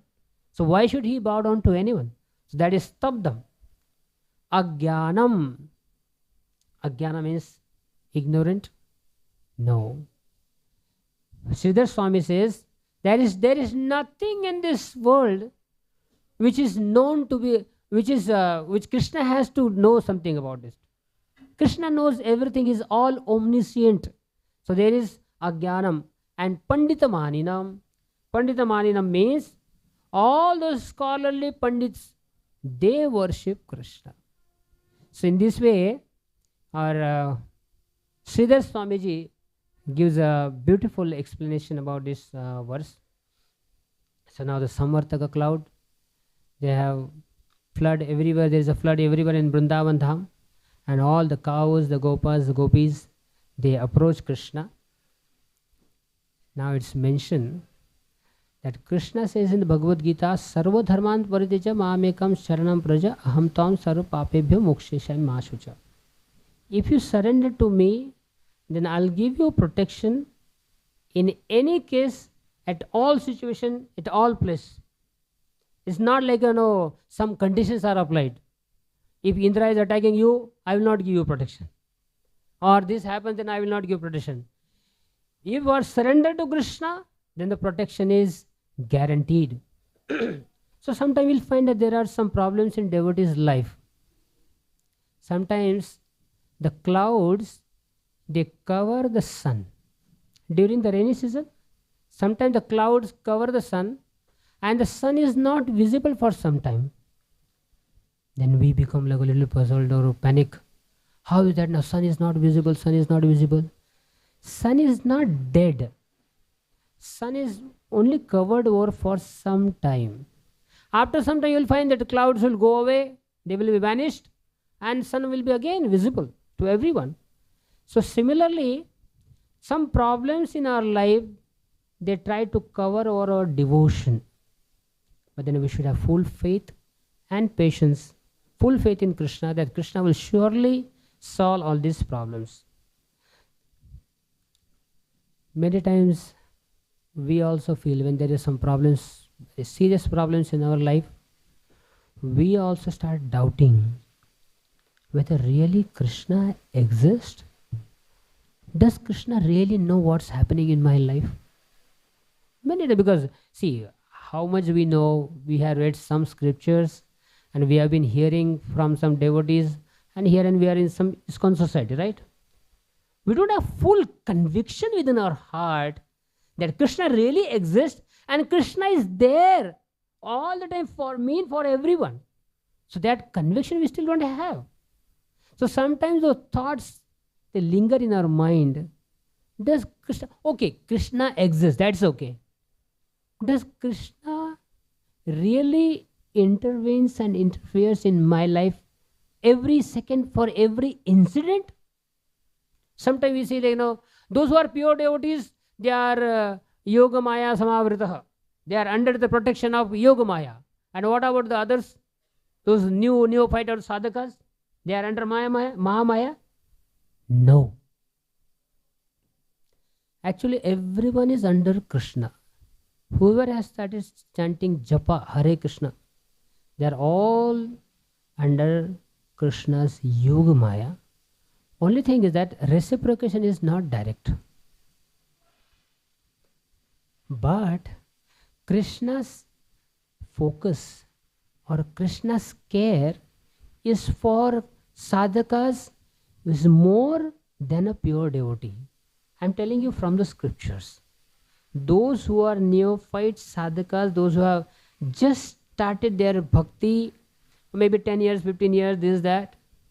But those who are struggling in their sadhana bhakti, Krishna's attention, Krishna's care and love is more for them than a pure devotee. So you may say, how is this possible? Because actually pure devotees, they don't need. Suppose there is a 12 years boy, 14 years old boy. How much mother is worried about him compared to a child who is just 1 year old? So there is a 1 year old boy and there is a 13, 14 years old boy. Although she loves both of them, but she is always conscious about 1 year child, because that 1 year child needs encouragement, protection from Krishna directly. I read in one scriptures, please have faith in me. Whenever a devotee starts bhakti, from 1 round to 10 rounds, so from 1 round they started chanting, so Krishna and Radha, they personally discuss, oh, this Jiva has started chanting 1 rounds. When they come to the 10 rounds, both of them, they have lot of time. Huh? Don't think that, oh, how is that? Radha and Krishna go, mere liye akele gayega sirf. They have lot of time. They can, Krishna is there with us. Only for us. Krishna is in one form, Paramatma. He has no other obligations. He has no other duties. For the universal affairs, he has like a Mahavishnu and other forms. For us, personally, there is one special form, only for us. That's Paramatma, Krishna. And that too, he doesn't take any holiday. 24 hours he is with us. And with full attention he is looking at us. With full attention he is looking at us. He is so much interested in us. Is it not? You read the qualities of Paramatma. Every moment he is only for us. He is looking at us. So Krishna and Radha, they are discussing, oh, this person has now started, the Mataji or Prabhuji has started chanting 10 rounds. They have started now Ekadashi Vrata and this and that. Krishna is more eager to take us to the spiritual world than we. We may say that, why Krishna, there are so many problems, and then why is this happening and that happening. Our desires are not so strong compared to Krishna. Krishna is more eager to take us to the spiritual world than us. So what was our point? So sometimes this thought comes in our mind that whether Krishna really is with us or he will protect me or not. But then Brajavasis are the pure devotees of Krishna. Why such a obstacle, such a trouble or such a problems came in their life? Then our Acharya writes, when there is appetite, when you have strong hunger, then we can appreciate foodstuff more. Suppose we are already full, there is no place in the stomach, completely full, and then you are given some roti, sabji, dal, leave it here, I am not interested in eating. But when a person is very hungry, the appetite is the top level, then he can appreciate any kind of food, isn't it? So similarly, the Acharyas write, when there is the appetite is strong, when there are some troubles, some difficulties in devotee's life, their surrender to Krishna is more. Their dependence on Krishna is more. See, this is not a universal principle. Only in the trouble, only in the difficult time we are surrender to Krishna. It is not a universal principle, but is applicable for most of the cases. Those who are really highly elevated person, they don't need something like, some disastrous thing should happen in their life. They don't need such situations. But most of us, they need such kind of situations. But in Brajavasi's case, it is purely Lila. It is neither for purification, nor Krishna wants to do this, that, nothing. It is purely Lila. And Krishna wants to intensify the devotees' love towards him and his love towards their devotees. That's all. Therefore, you will find why every day there are some demons coming. Trinavartan, Bakasur, and this, and then Kaliya. And Krishna is within the coils of Kaliya for 2 hours. Krishna is within the coils of Kaliya for 2 hours for no reason. See, after that Krishna, he banished him or punished him or defeated him. He could have done right in the beginning. But he did it last, after 2 hours. Because he wanted again intensify the devotee's love for him. So only in the troubled situation, their love increases, just like a gold. If you take the gold from the gold mine, it is not completely pure. But when we put that gold into the fire, when it goes to the experience of this heat, then it becomes 24 karat gold. So similarly, whoever is in this material world, part of this material world, more or less are sinful. Not all. Most of the people who are born, we are born this Kali Yuga, means seriously we are having some problems. So there is a need of some purification. So therefore, just like Krishna, he is walking ahead of us every moment. The path you have already accepted, and we are walking towards Krishna, and Krishna is there to guide us. He is walking in front of us. Only thing is that we cannot see him. He is looking at us. He sees us. We are not able to see him. And then what happens? Krishna is already clearing the path. He's already removing all the big boulders, all the big obstacles. Krishna is personally removing those obstacles. But then there are some little pebbles which are spread on the path. Why does Krishna leave those small pebbles? Because it's hurting your feet. Krishna could have removed even the small pebbles also. What's the difficulty for him? But when you walk with those pebbles and you get some little hurt in our feet, what happens? We remain balanced.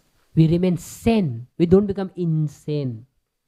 So therefore, for purification of our life, Krishna deliberately keeps some problems. But he will not give such a taste by which will we fail in the exam. Somehow we will pass the exam. The final exam at least, we'll all get passed. But then still we have to study hard during the years, right? So therefore there are some troubles in devotees' life, especially the sadhakas, those who are practitioner. If there is some problems, and then little balance, there is happiness, also distress, then slowly we are walking towards Krishna. But in Brajavasi's case, it is purely Lila. Now they don't need any more purification. Although there were many devotees who were sadhana siddha, but they were following the footsteps of the Nitya Siddha. Therefore, even this kind of purification also was not required for them. So then when devotees' life, such problems come, they, very important point. Again, who is a pure devotee of Krishna? Whatever may happens in one's life, our shelter is fixed.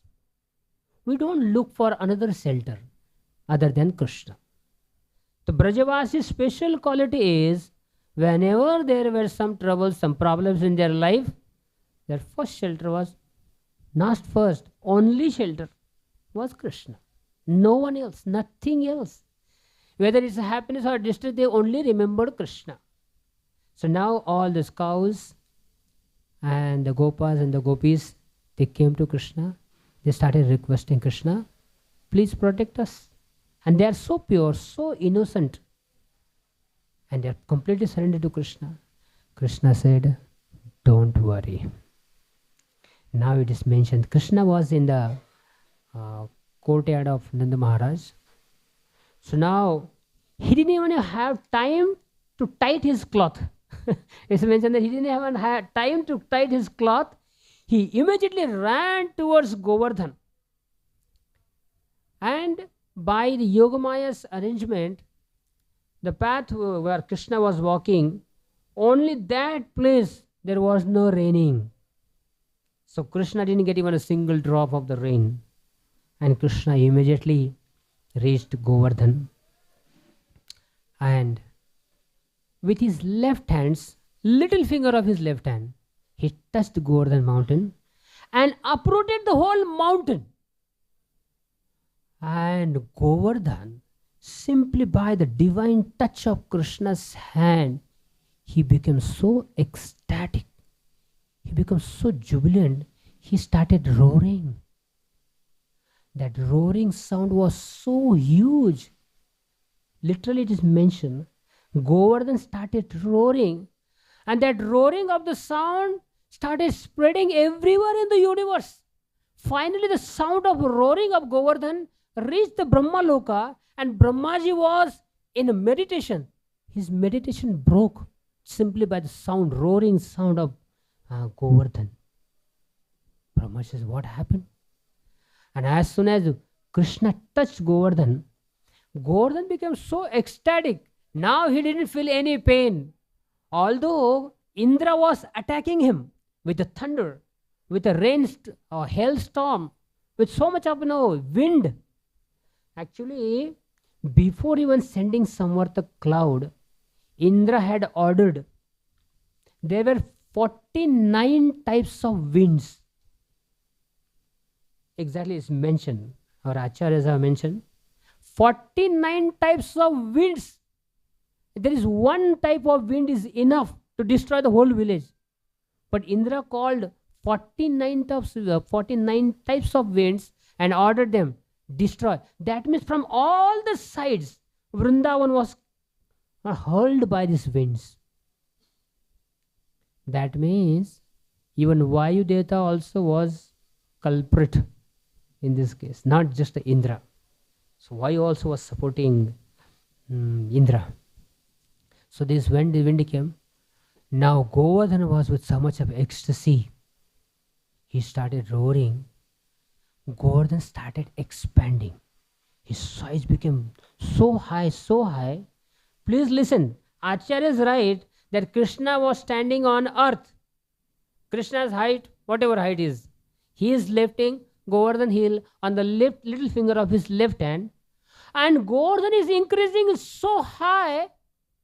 The highest peaks of the Govardhan reached and entered into the heavenly planets directly to Indra's planet. And then, because of the Krishna's touch of his finger, all the lions who were present on the top of the Govardhan hill, they also became so ecstatic.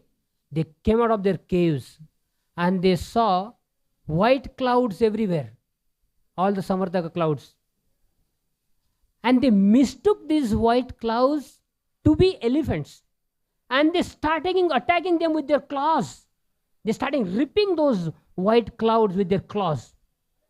And the Samartaka clouds, which are meant for devastation, they became so afraid they ran away from Indra's planet. This was the power of the lions which were there on the Govardhan hill. And it's mentioned there were hundreds and thousands of snakes in the holes of Govardhan. When they became ecstatic, they also came out of their holes and accepted the huge form with so many hoods. And they started challenging all the creatures in Indraloka's planet. It's mentioned that the trees which were on the top of the Govardhan hill, they were so jubilant, they started challenging the trees of celestial planets, Indra. They started challenging on them. And now, to mention that although Krishna was holding Govardhan, before Krishna's touch, Govardhan was like a bird, like a Garuda, just sitting like this. As soon as Krishna touched, it opened its wings, huge wings. So Govardhan, just like a Garuda. Now when Vishnu tells Garuda, Garuda, be ready, we have to go for this fight with the demons. Then Garuda comes in the mood. With his huge wings, he starts flapping his wings and start, with his full anger, he also attacks.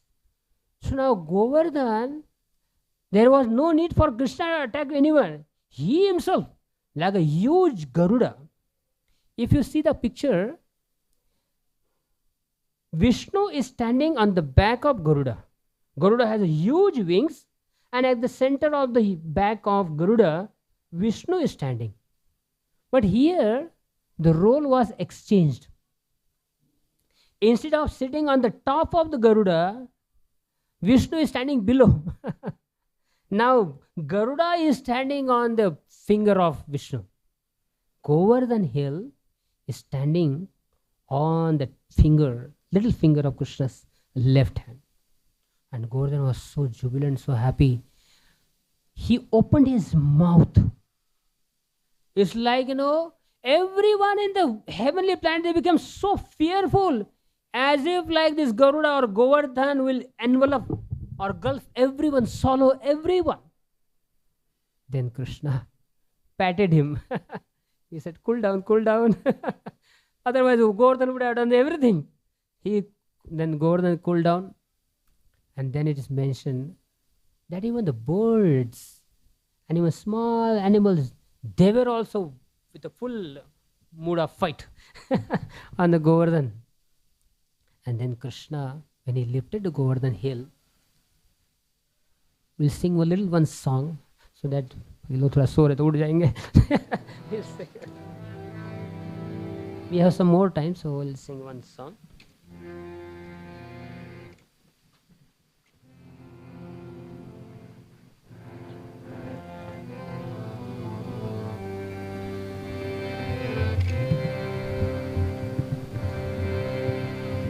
Okay, this song actually comes a little later. उसका कोई ये लगेगा नहीं, connection नहीं लगेगा. Okay, we'll continue the katha. 5 minutes will start. So when Krishna lifted his Govardhan hill and he assured all the Brajavasis, he told his mother, because his mother, she loved him so much. He said, my dear mother, don't worry. Although you see this Govardhan mountain is so huge, but it will not fall down from my hand. You will all be safe. You please come here. And as soon as all the gopas, gopis, the cows, they took all their calves and whatever their valuable belongings, they also took with them and entered the umbrella of Govardhan hill. And Krishna suddenly ordered Ananta Shesha and Sudarshan disc. As soon as Krishna called upon them, they immediately came. Yes, my dear master, what is the instruction for us? Krishna told Sudarshan, you take care of the upper portion. And he told Anantashesh, you to the bottom side, bottom management. So Sudarshan Chakra became so blissful. He became as brilliant as 10 million suns. His heat increased like a 10 million suns. And he went above Govardhan hill, and whatever the Samvartaka clouds were sending any rain, whether it is a pillar size, drop size, arrow size, whatever size, they were just evaporating simply by touch with the Sudarshan disc. They were just evaporating. Not even a single drop fell. Forget about on the Brajavasi. Not fell on a given Govardhan mountain. So Sudarshan Chakra took care of everything on the top of the Govardhan hill. And then Anantashesh, he coiled himself around the Govardhan hill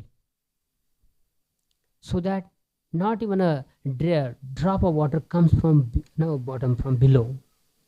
So from top, Sudarshan was taking care, and around the Govardhan hill, Anantashesh had already coiled himself. So now inside there was a nice AC atmosphere. Outside little raining and whatever was required. So inside, when all the gopis, they entered, and they saw Krishna is holding this mountain. All those brahmanas, it's mentioned in the Shastras, all those brahmanas, just by looking at Krishna, they felt a little sympathy towards Krishna. And they started praising, offering prayers to Vishnu for victory of Krishna.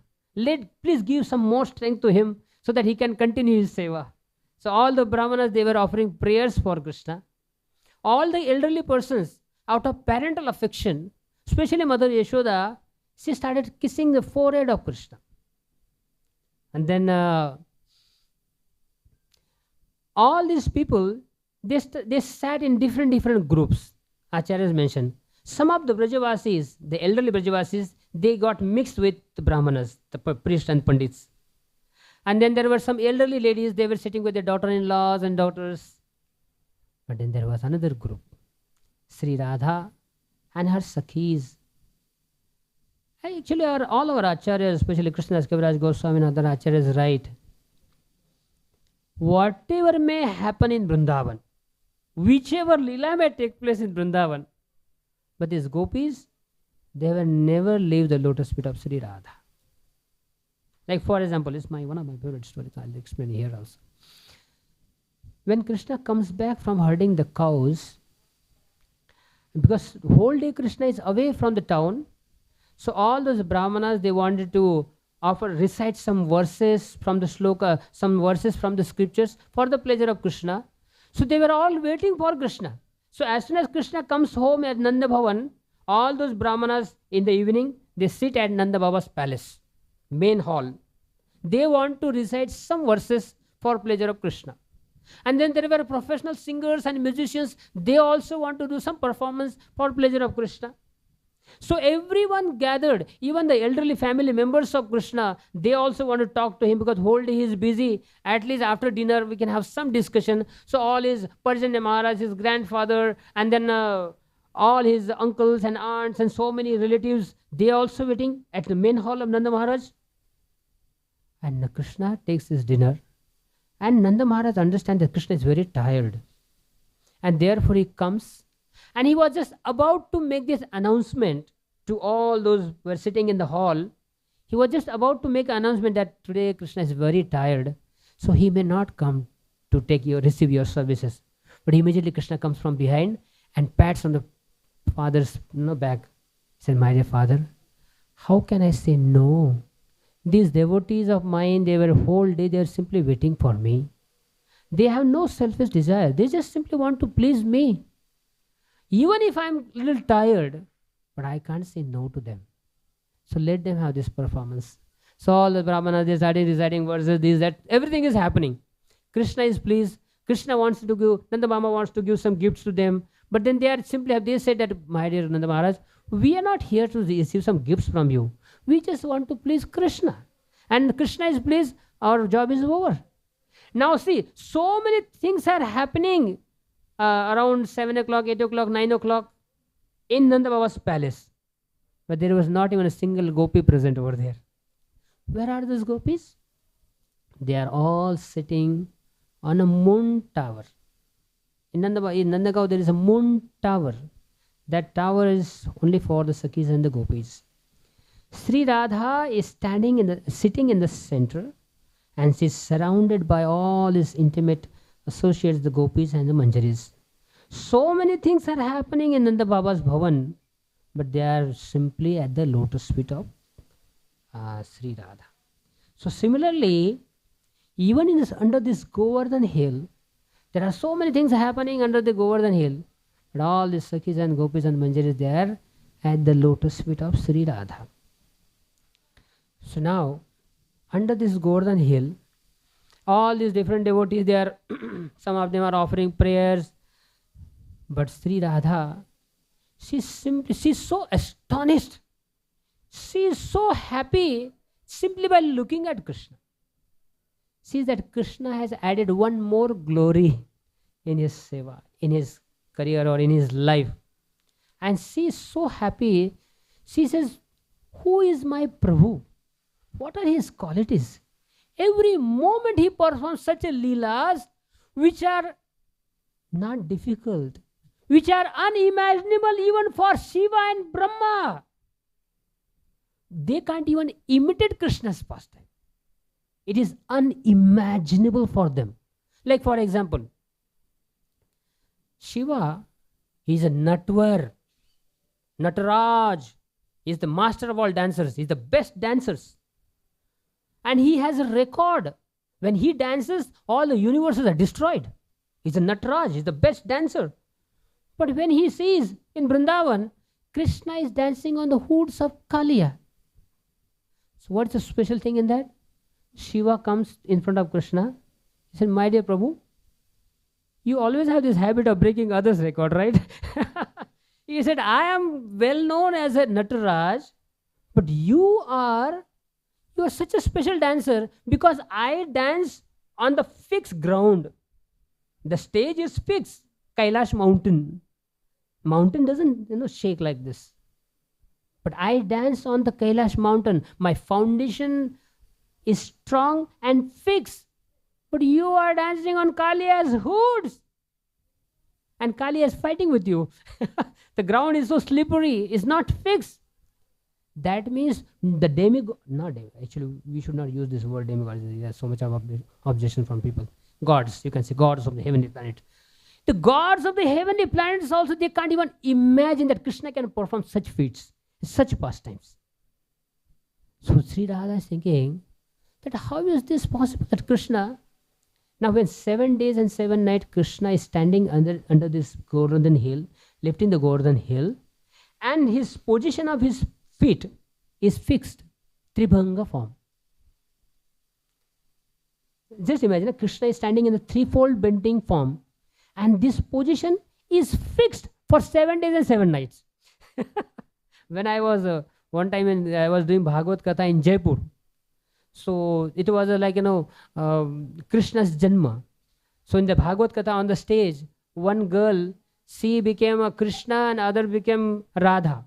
So Radha is just holding garland, but Krishna has to stand in a threefold bending form.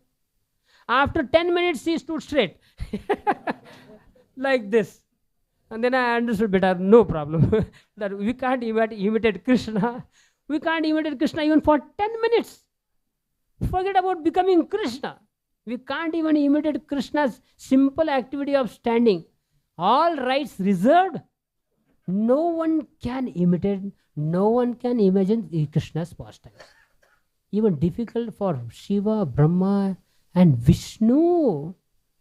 So Sri Radha simply remembering Krishna's beautiful feats, pastimes, she's so happy. She started shedding tears. And those glands which are filled with love and devotion for Krishna, Krishna has been carried away or blown away from those glances of love-laden glances. Or Acharya used this word, love-laden glances. So Krishna is simply swept away in these love-laden glances. And now Krishna is fully perspiring. His body is full of perspiration. And Yashoda Mai and others, they are thinking that maybe the mountain is so heavy and therefore Krishna is tired and is perspiring. Then Lalita Devi says, these Brajavasi, they don't know. That is not the reason. It's simply because of the glances of Sri Radha. And then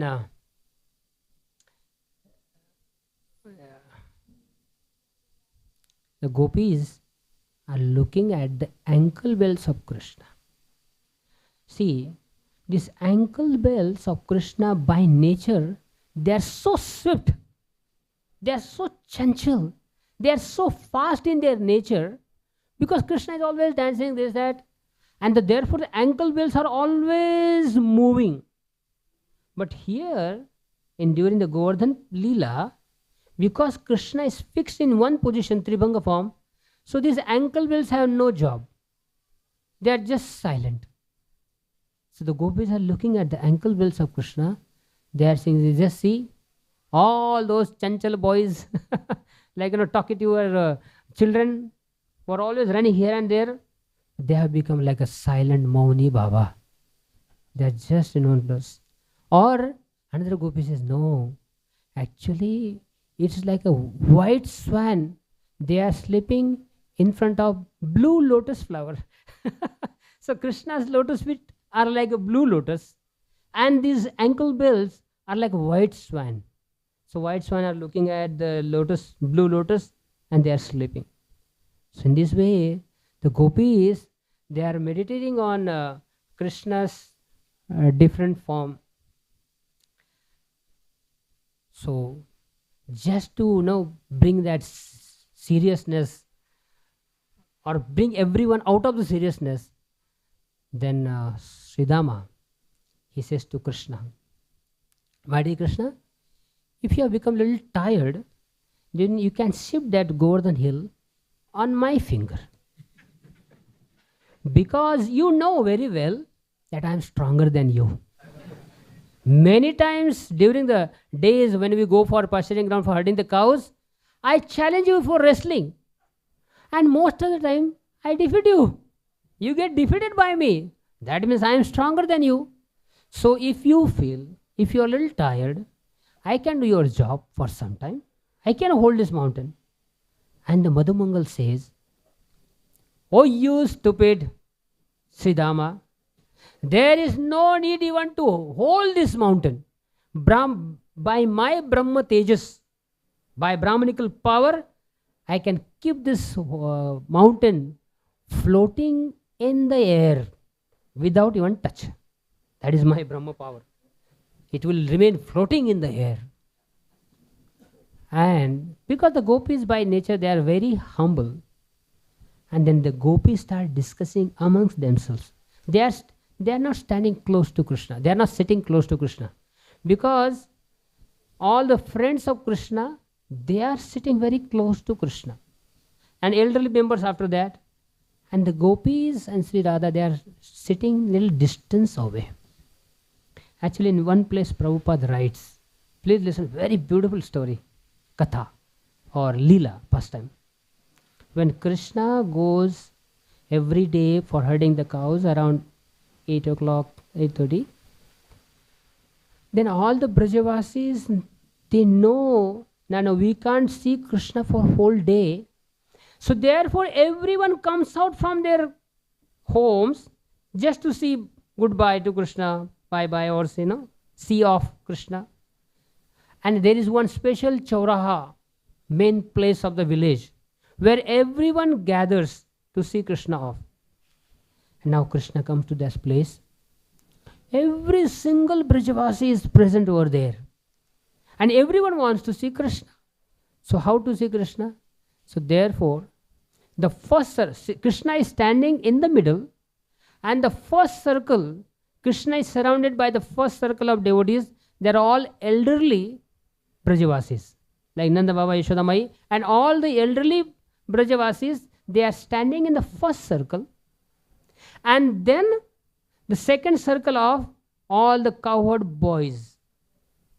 And the third circle around Krishna is of all the gopis, young gopis. And Sri Radha is standing outside the third circle. And that means the fourth circle. So now when Krishna is about to leave, the first circle of elderly gopas, when they look at Krishna, and the thought that Krishna is leaving now, just because of the thought, they faint on the ground.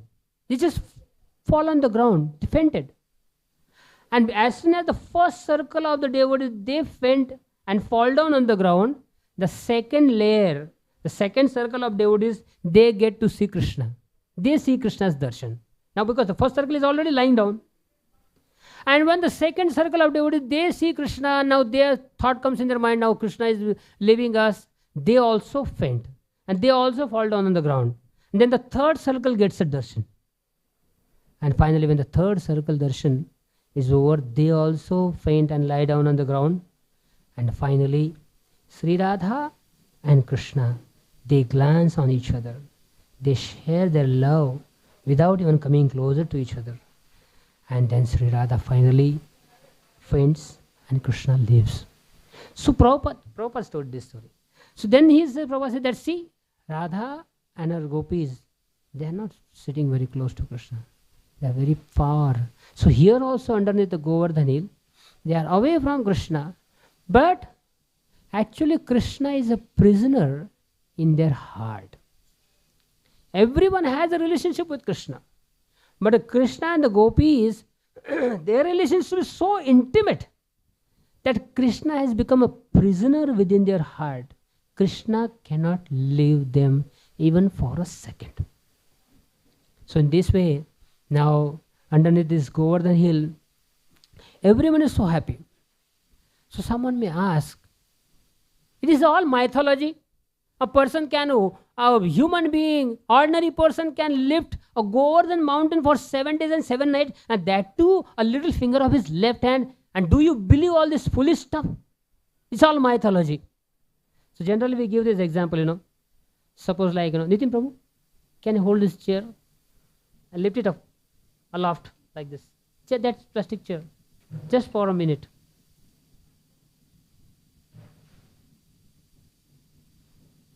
Above your head.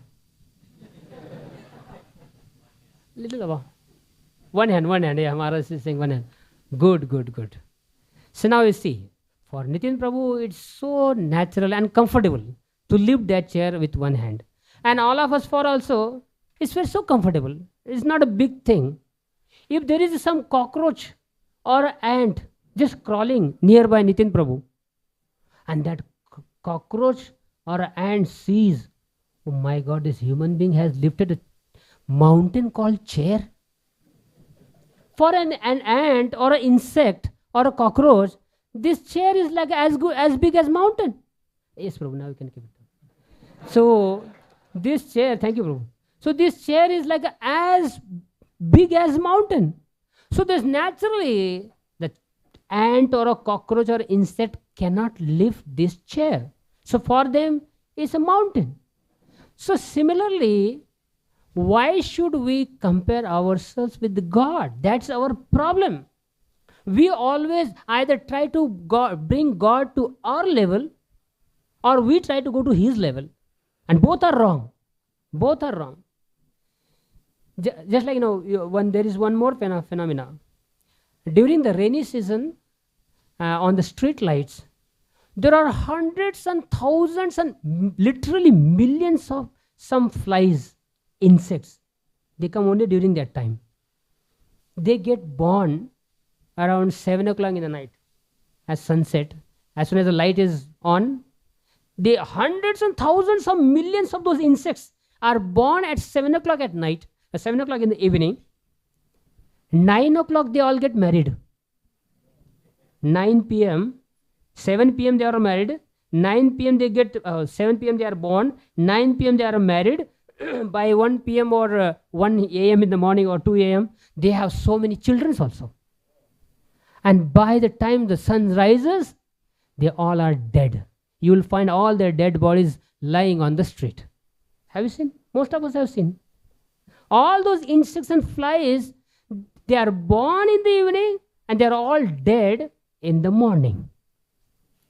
For us, we may think, oh, your lifespan is just one night lifespan. So compared to gods, we are also insect-like, those insects. Our lifespan also is 100 years, means not even one night of Brahma.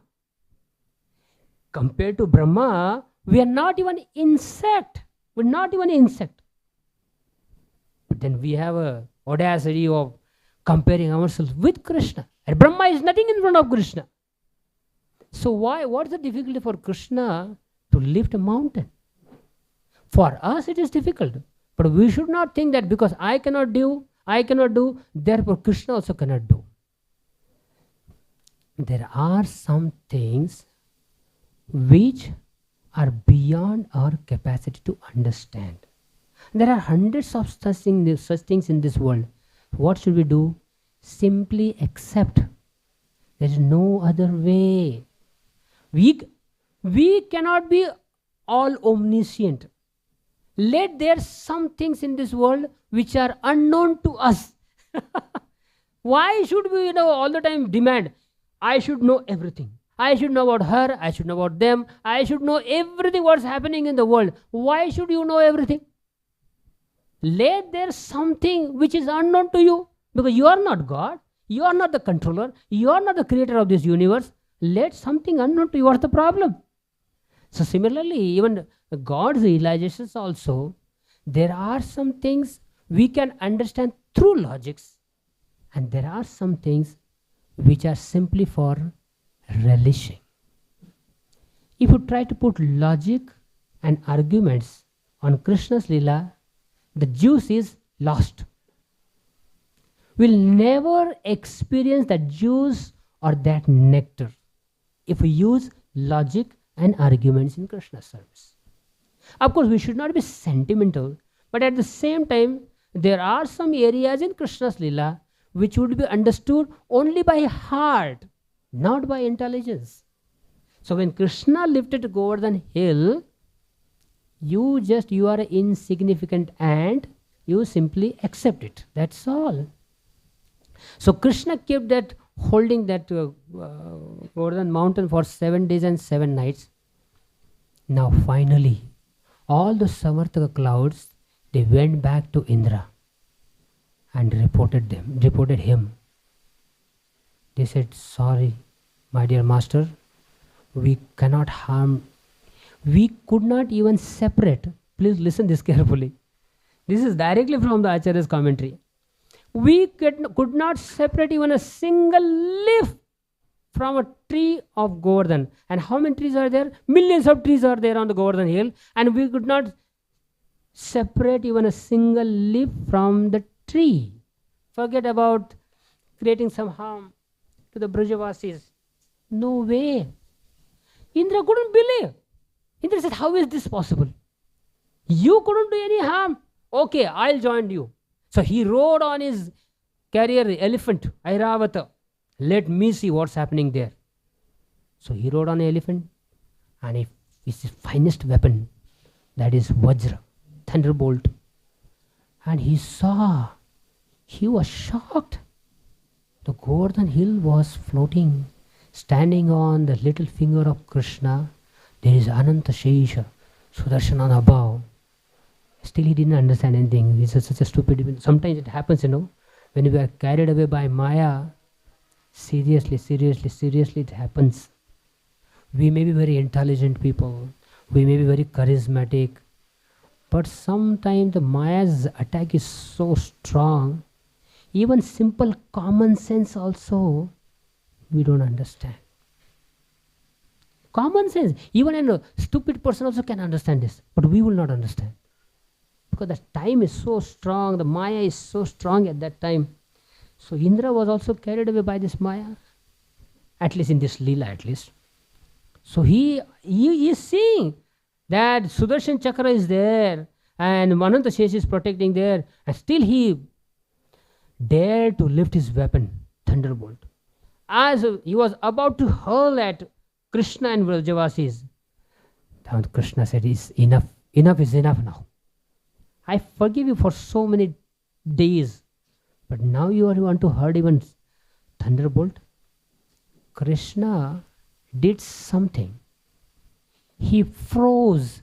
He paralyzed the hands of Indra, and he also paralyzed the thunderbolt. He was just raised his hand and paralyzed. The hands is paralyzed, and the Sudarshan, that Vajra, is also paralyzed. Now Indra understood. His hands is paralyzed, and Sudarshan, the Vajra is paralyzed. Now he understood his mistake. He said, my God, what wrong I did. See, at least no problem. If you become second class of intelligence, that's also okay. Because to become first class intelligent is very rare. Who is a first class intelligent person? One who learns and understands simply by others' mistakes.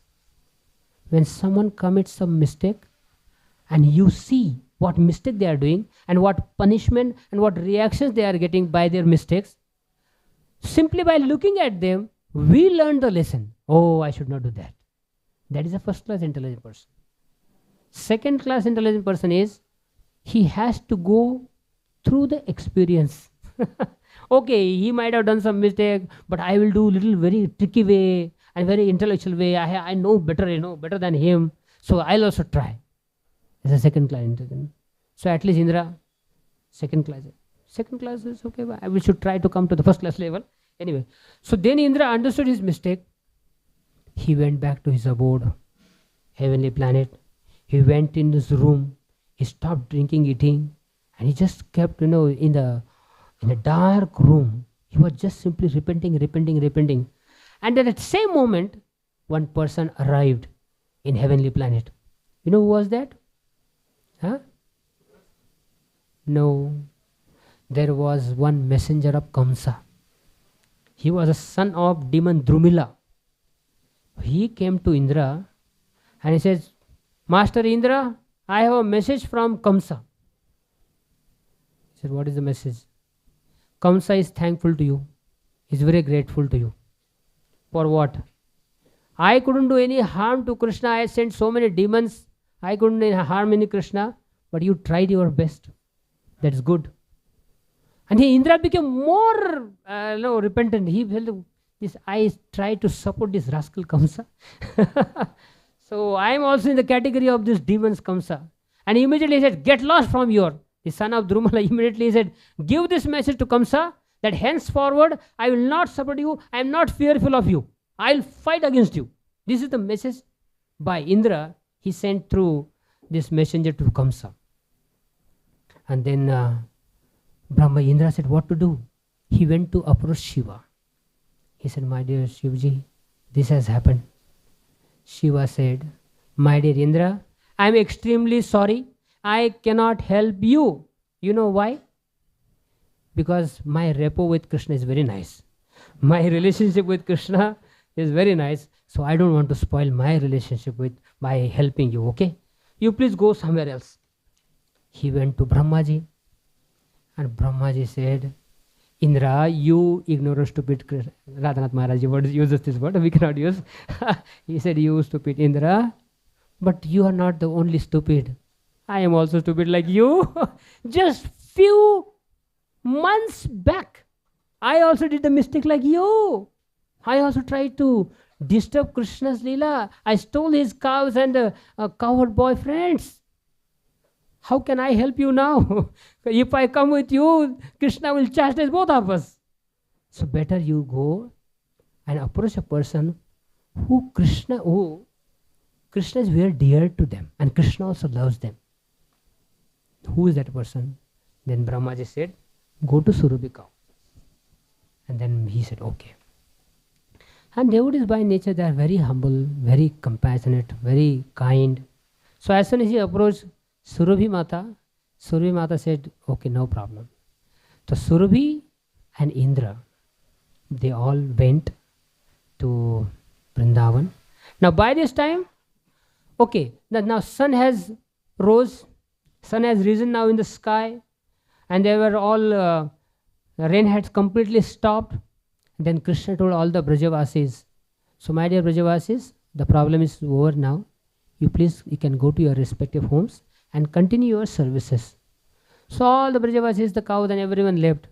But the gopis of Vrindavan, they didn't want to leave. You see, why did the rain stop? Why not this rain is continuing? So they wanted that rain should continue. But anyway, it was Krishna's desire. When they came out of the umbrella of Govardhan, and then they realized whether Krishna came out from the Govardhan hill or he came out from our heart. They couldn't understand. What a Kavi Karnapur, how he writes. Amazing, so beautiful. Sacharya's special mercy on conditioned souls. The gopis are saying they are puzzled whether Krishna is coming out from the Govardhan hill or he is coming out from our heart, because he is the prison in our heart. So then the gopis, they also there went place. And the next day, Krishna went for herding the cows, and he saw from the distance there were two personalities, Surabhi and Indra. So Krishna was with the boys, but he deliberately took another route and he went alone. He didn't want to show all his friends. And then Indra, he came and approached Krishna. Krishna didn't even look at him. Krishna ignored him.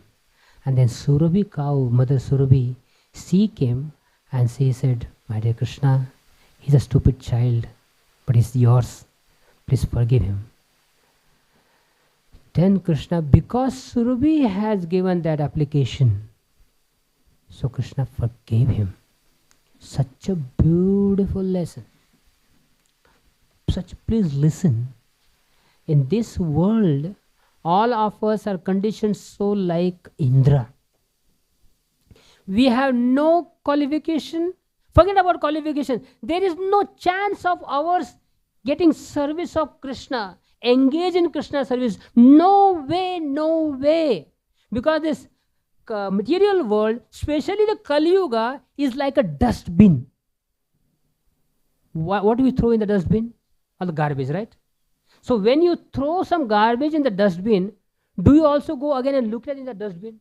What's there in the kachra vitra hai kya dekhna hai kya? It's already put it in the dustbin. It's already garbage. So in Kali Yuga, everyone is already put it in the dustbin. Everything is garbage. But devotees like Prabhupada and the Acharyas, we have hopes. They start looking into the dustbin. Although the conditioned souls are not eligible, qualified to serve Krishna, these great soul Acharyas, by their dint of their devotion, they make us qualify. They put us out of this dustbin, put us nice dress and tilak and kantimala, and hand over this bead back to us. We have no idea what the philosophy is, what the Krishna is. And then these Acharyas say, see, look at over there. There is one counter. At the counter there is Krishna. And he is selling Krishna Prem at the counter. You please go and purchase this.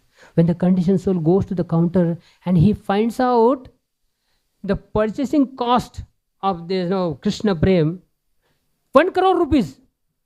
And he looks in his pocket, he has only 10 rupees. How to purchase this 1 crore rupees Krishna Prem with 10 rupees? He says, I can't purchase, I cannot purchase. And then Acharya is like Prabhupada. He says, okay, don't worry. Don't tell Krishna. Prabhupada takes out 1 crore rupees. And he said, please add your 10 rupees in this. And then Krishna says, Prabhupada says, or Acharya says, you go to that counter and tell Krishna, okay, here is 1 crore rupees and 10 rupees extra. Give me Krishna Prem. So, Krishna also knows it is not their devotion. Prabhupada said, you had no qualification.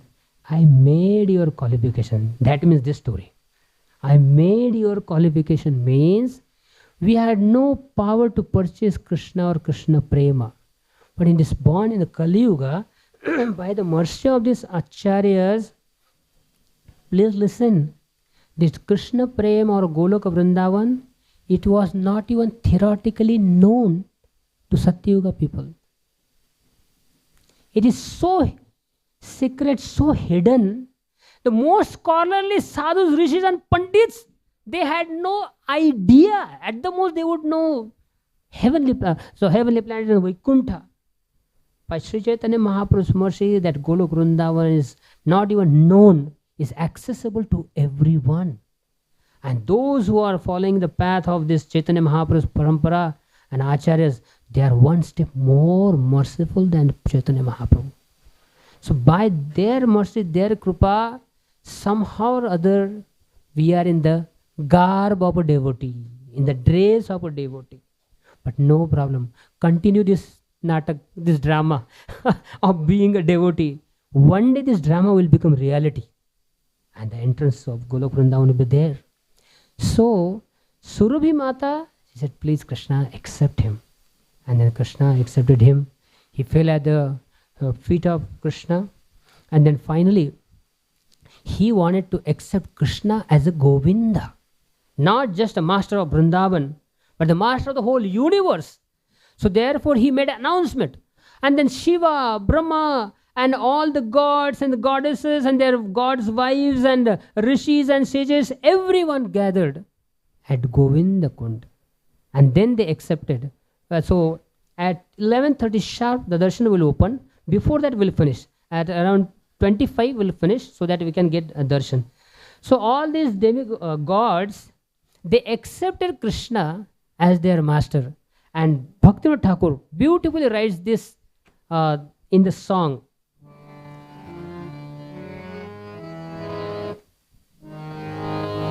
Tumi Sarveshwareshwara Brajendra Kumar.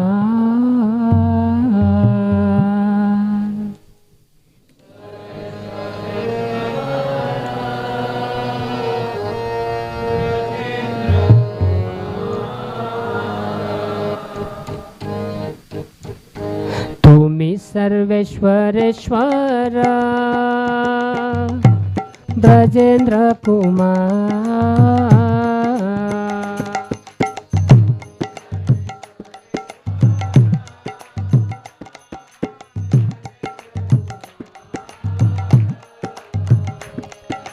Tomara ichhaye vishve srujana samar.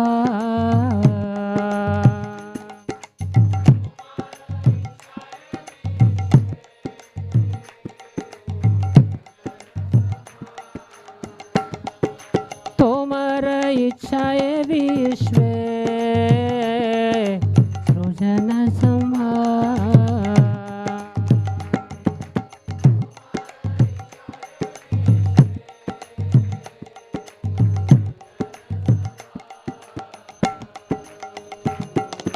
तव इच्छा मत ब्रह्मा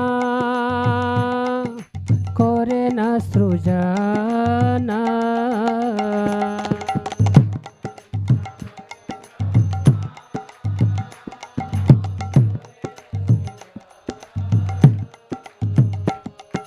तव इच्छा मतो विष्णु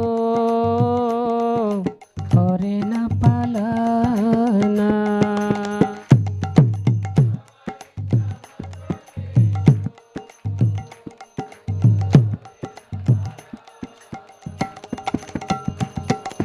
तव इच्छा मत शिवा करे न संहार.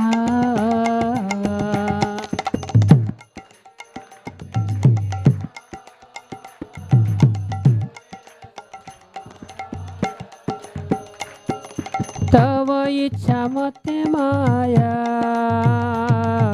सृजे कारागार.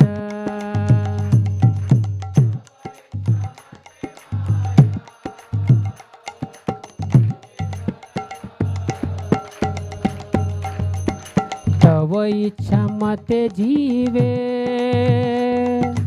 जन्म मरण.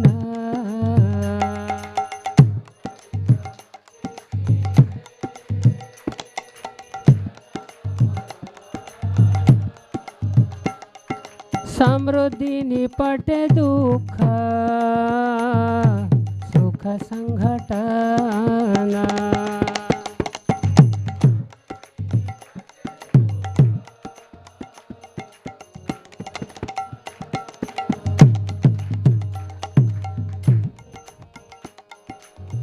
कति विनोद आती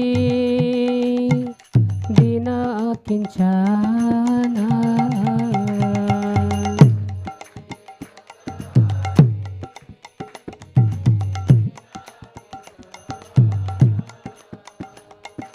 तुम्हारा इच्छाए तारा जीवन मरण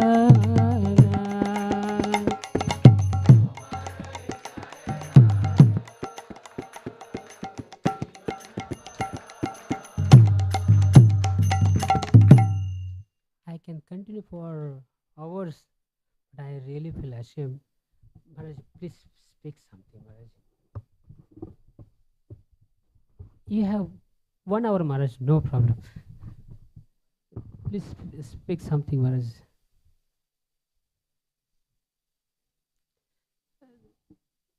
We have a lot of time, Maharaj.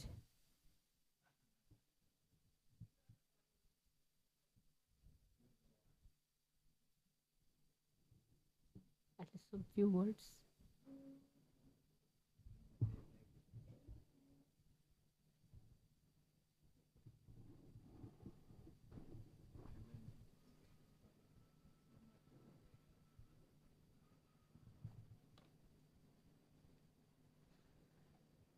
Hare Krishna.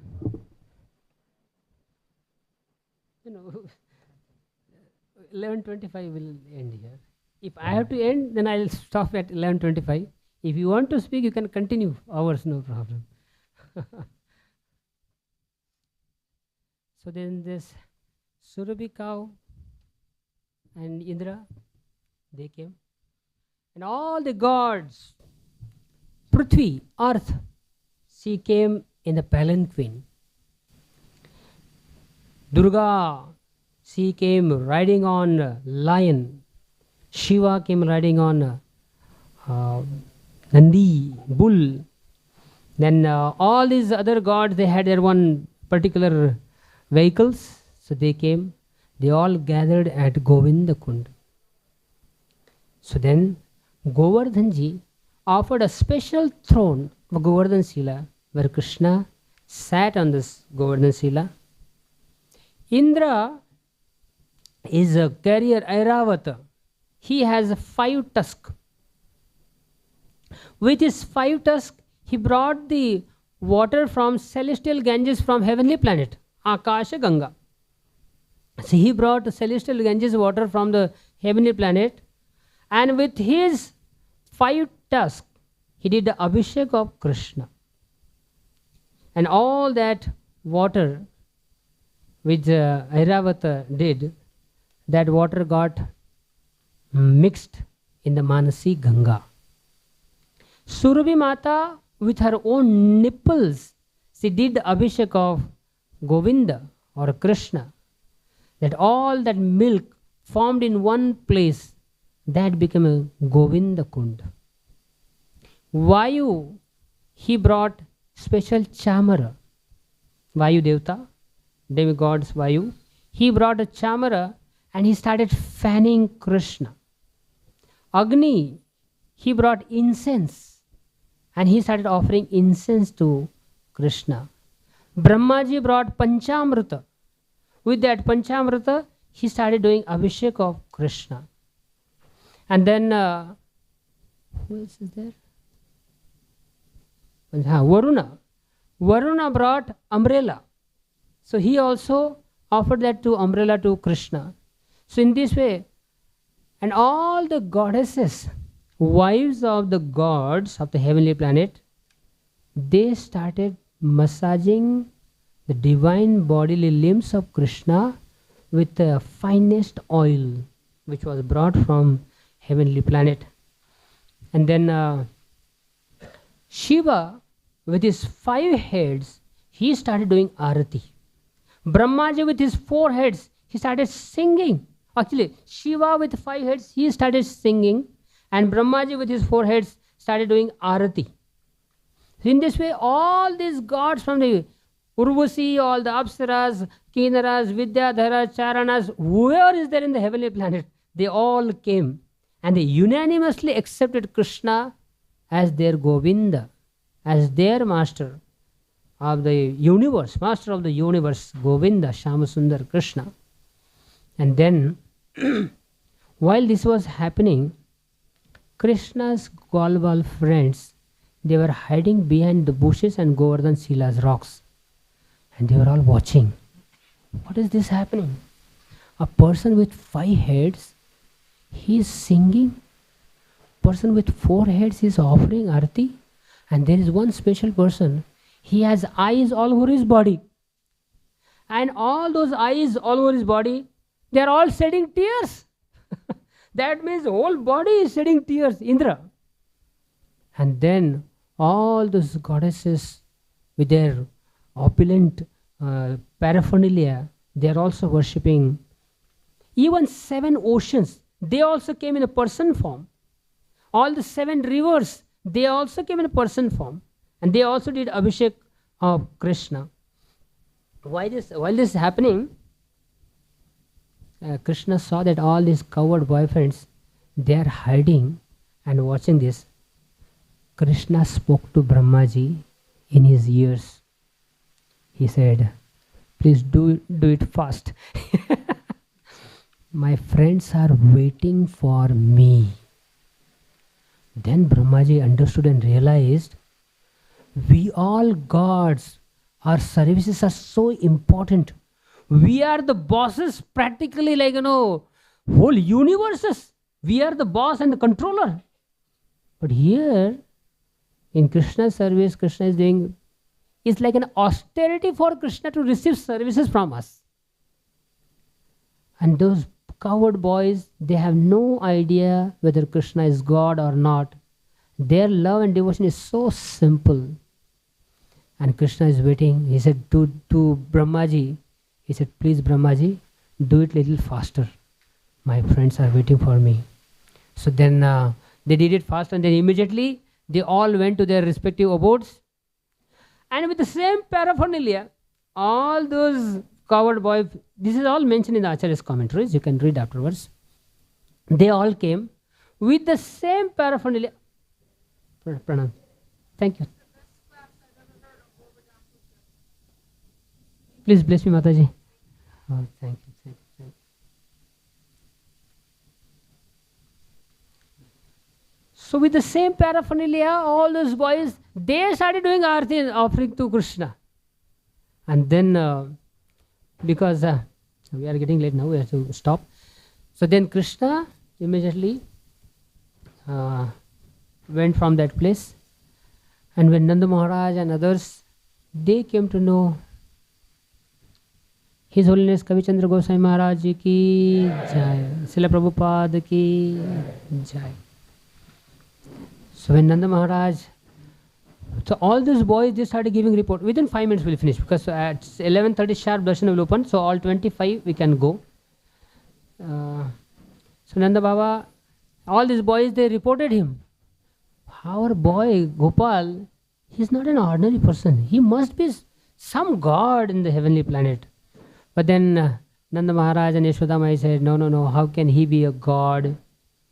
Then Yashoda Mai says, whenever there is a lightning in the sky, he becomes afraid and he merges in my lap. He just comes to me and says, Mother, protect me.